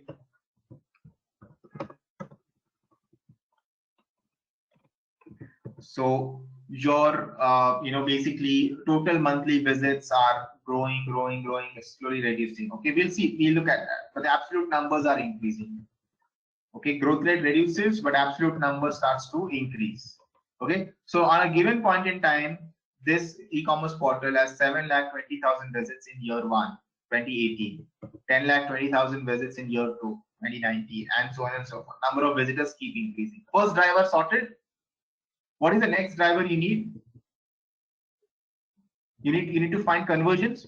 How many of these will convert? What do you mean by conversion? Anyone?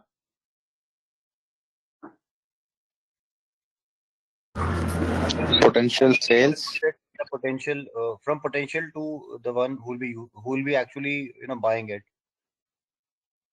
Yes.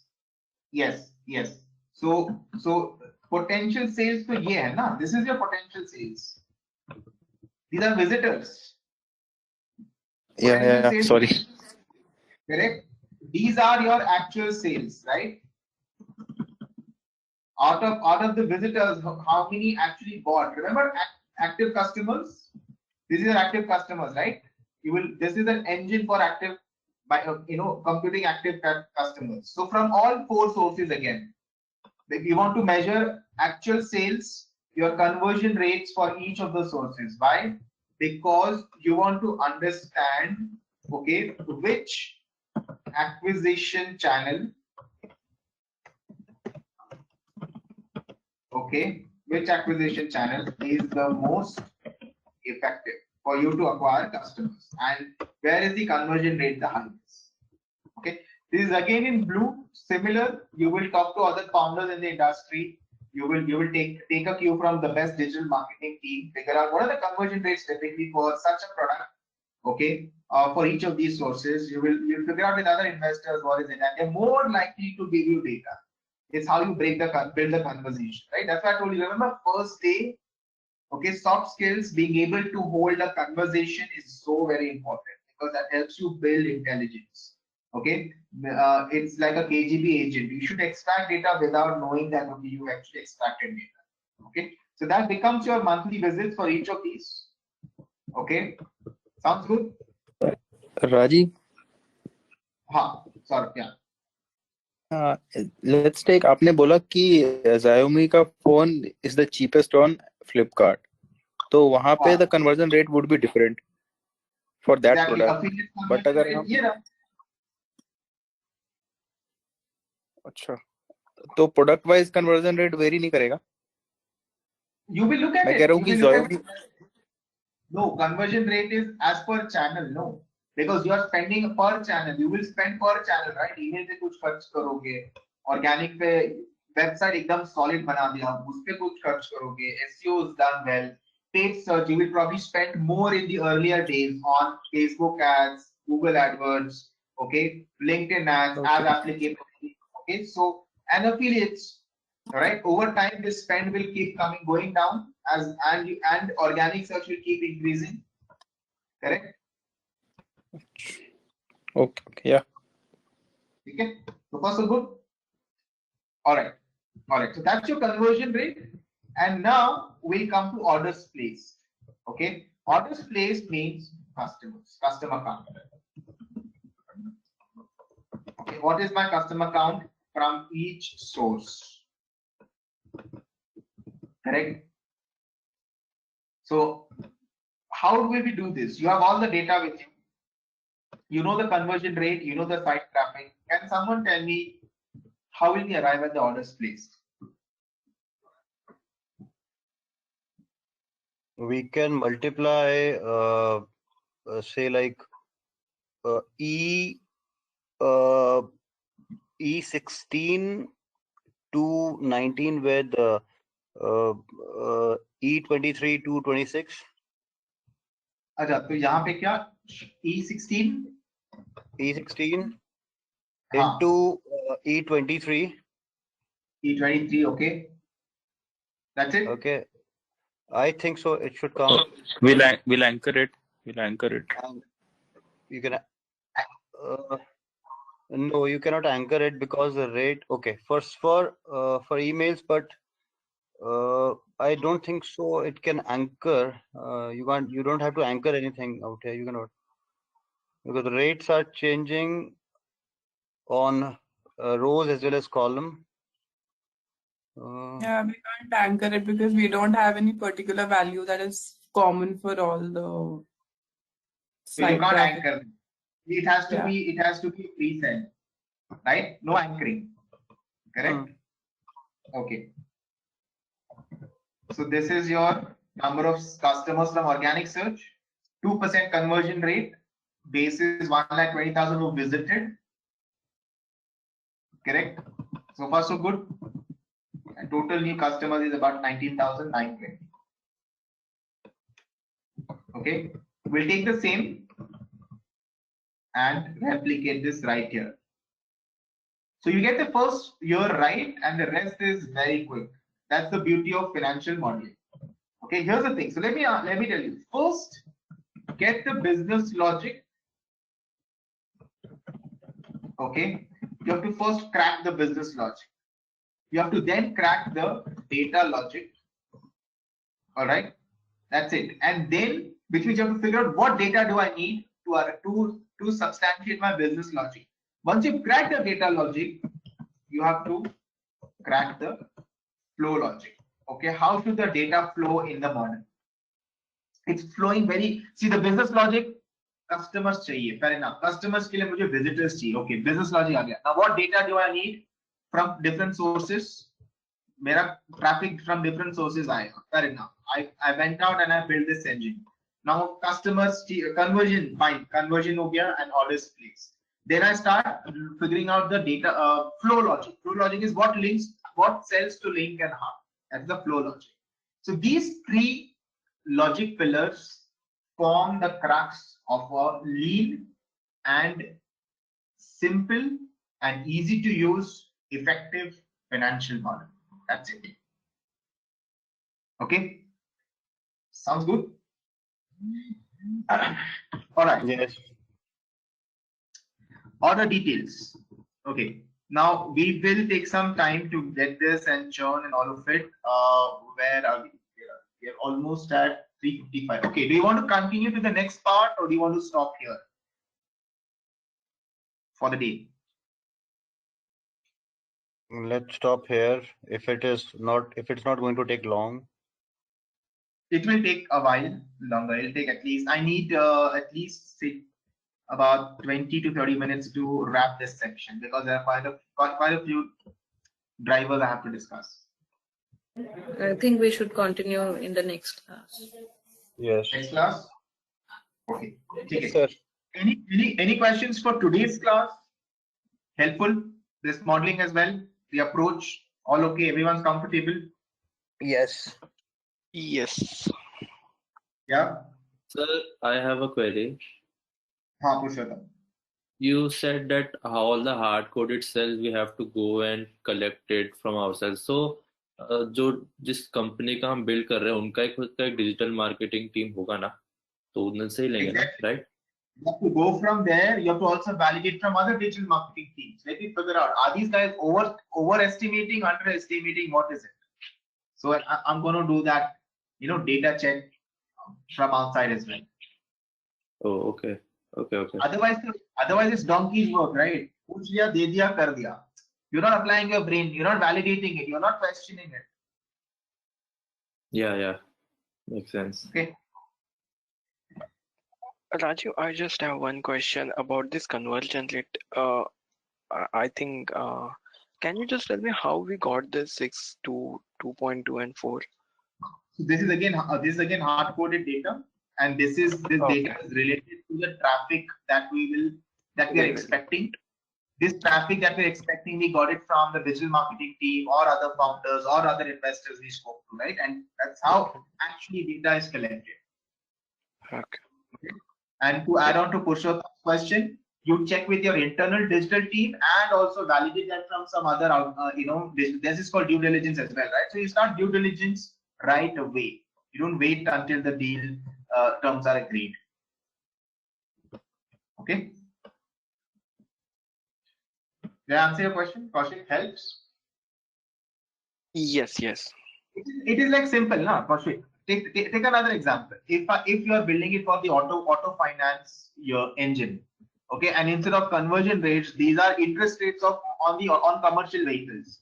Your internal finance team says, 22%. Will you punch in 22%? No, you will go and check with other auto finance companies, right? I mean, what are your best rates? You will check with Sriram Transport Finance. You will check with M&M Finance. You will check with Tata Motors Finance, right? You also check with some other NBFCs. Correct? Yep. And you figure out it's not 22%, the average is actually coming out to 16%.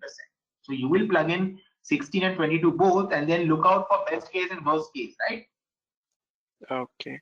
So we can give, we will give the recommendation what exactly rate should be, because we cannot rely on their rate as well. And I know the market is already telling, but we have to figure out in between. You are a recommendation engine. You have to recommend. You're the advisor. Why? You have to defend this valuation at the end of it, right? Yep. As a storyteller. If you don't know these inputs, how will you defend your story? Then you can't, right? Yes. Okay, that's why I said business logic first. Once that is in your head in terms of clarity, okay, now what data do I need to capture from where? Once you've captured it on the Excel, okay, now let me connect the cells with the flow logic. Best way to connect it. Okay. Yes. Cool. Others all in. Amit, Bharat, Mudit, Nimisha, Pallavi, Anna, all okay. Saurabh, Shiva, Snigdha, all fine. Yeah, all good. All good. Good session, enjoyed. Yeah. Yes, a lot. Okay. ठीक है.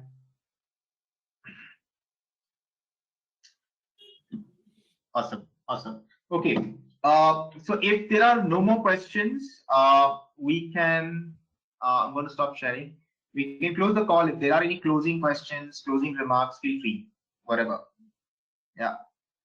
I'm going to share these templates and with Karan right away. Okay, that's not a problem. Okay. Otherwise, all okay. No questions.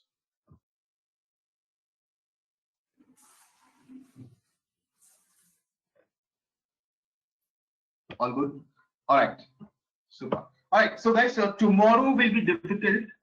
So can we shift it instead of tomorrow? Can we keep it on Monday, or do you want to just straight away meet on Saturday, or any of the day in between as well works with me over the weekdays, so we can cover.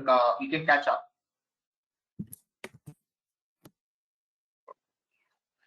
Weekday for me it's difficult because my timing is around 12 to 9. So Okay, that's out. Okay, then okay. So we'll meet on next Saturday, right? And then we'll catch up one of the extra days on a weekend. Yep, sure. All right, guys. Thank you. Take care. Stay safe, and I'll see you soon. Thank you, sir. Okay, Rajiv. Bye. Yeah, bye, Rajvi. Thanks. Bye, sir. Bye bye.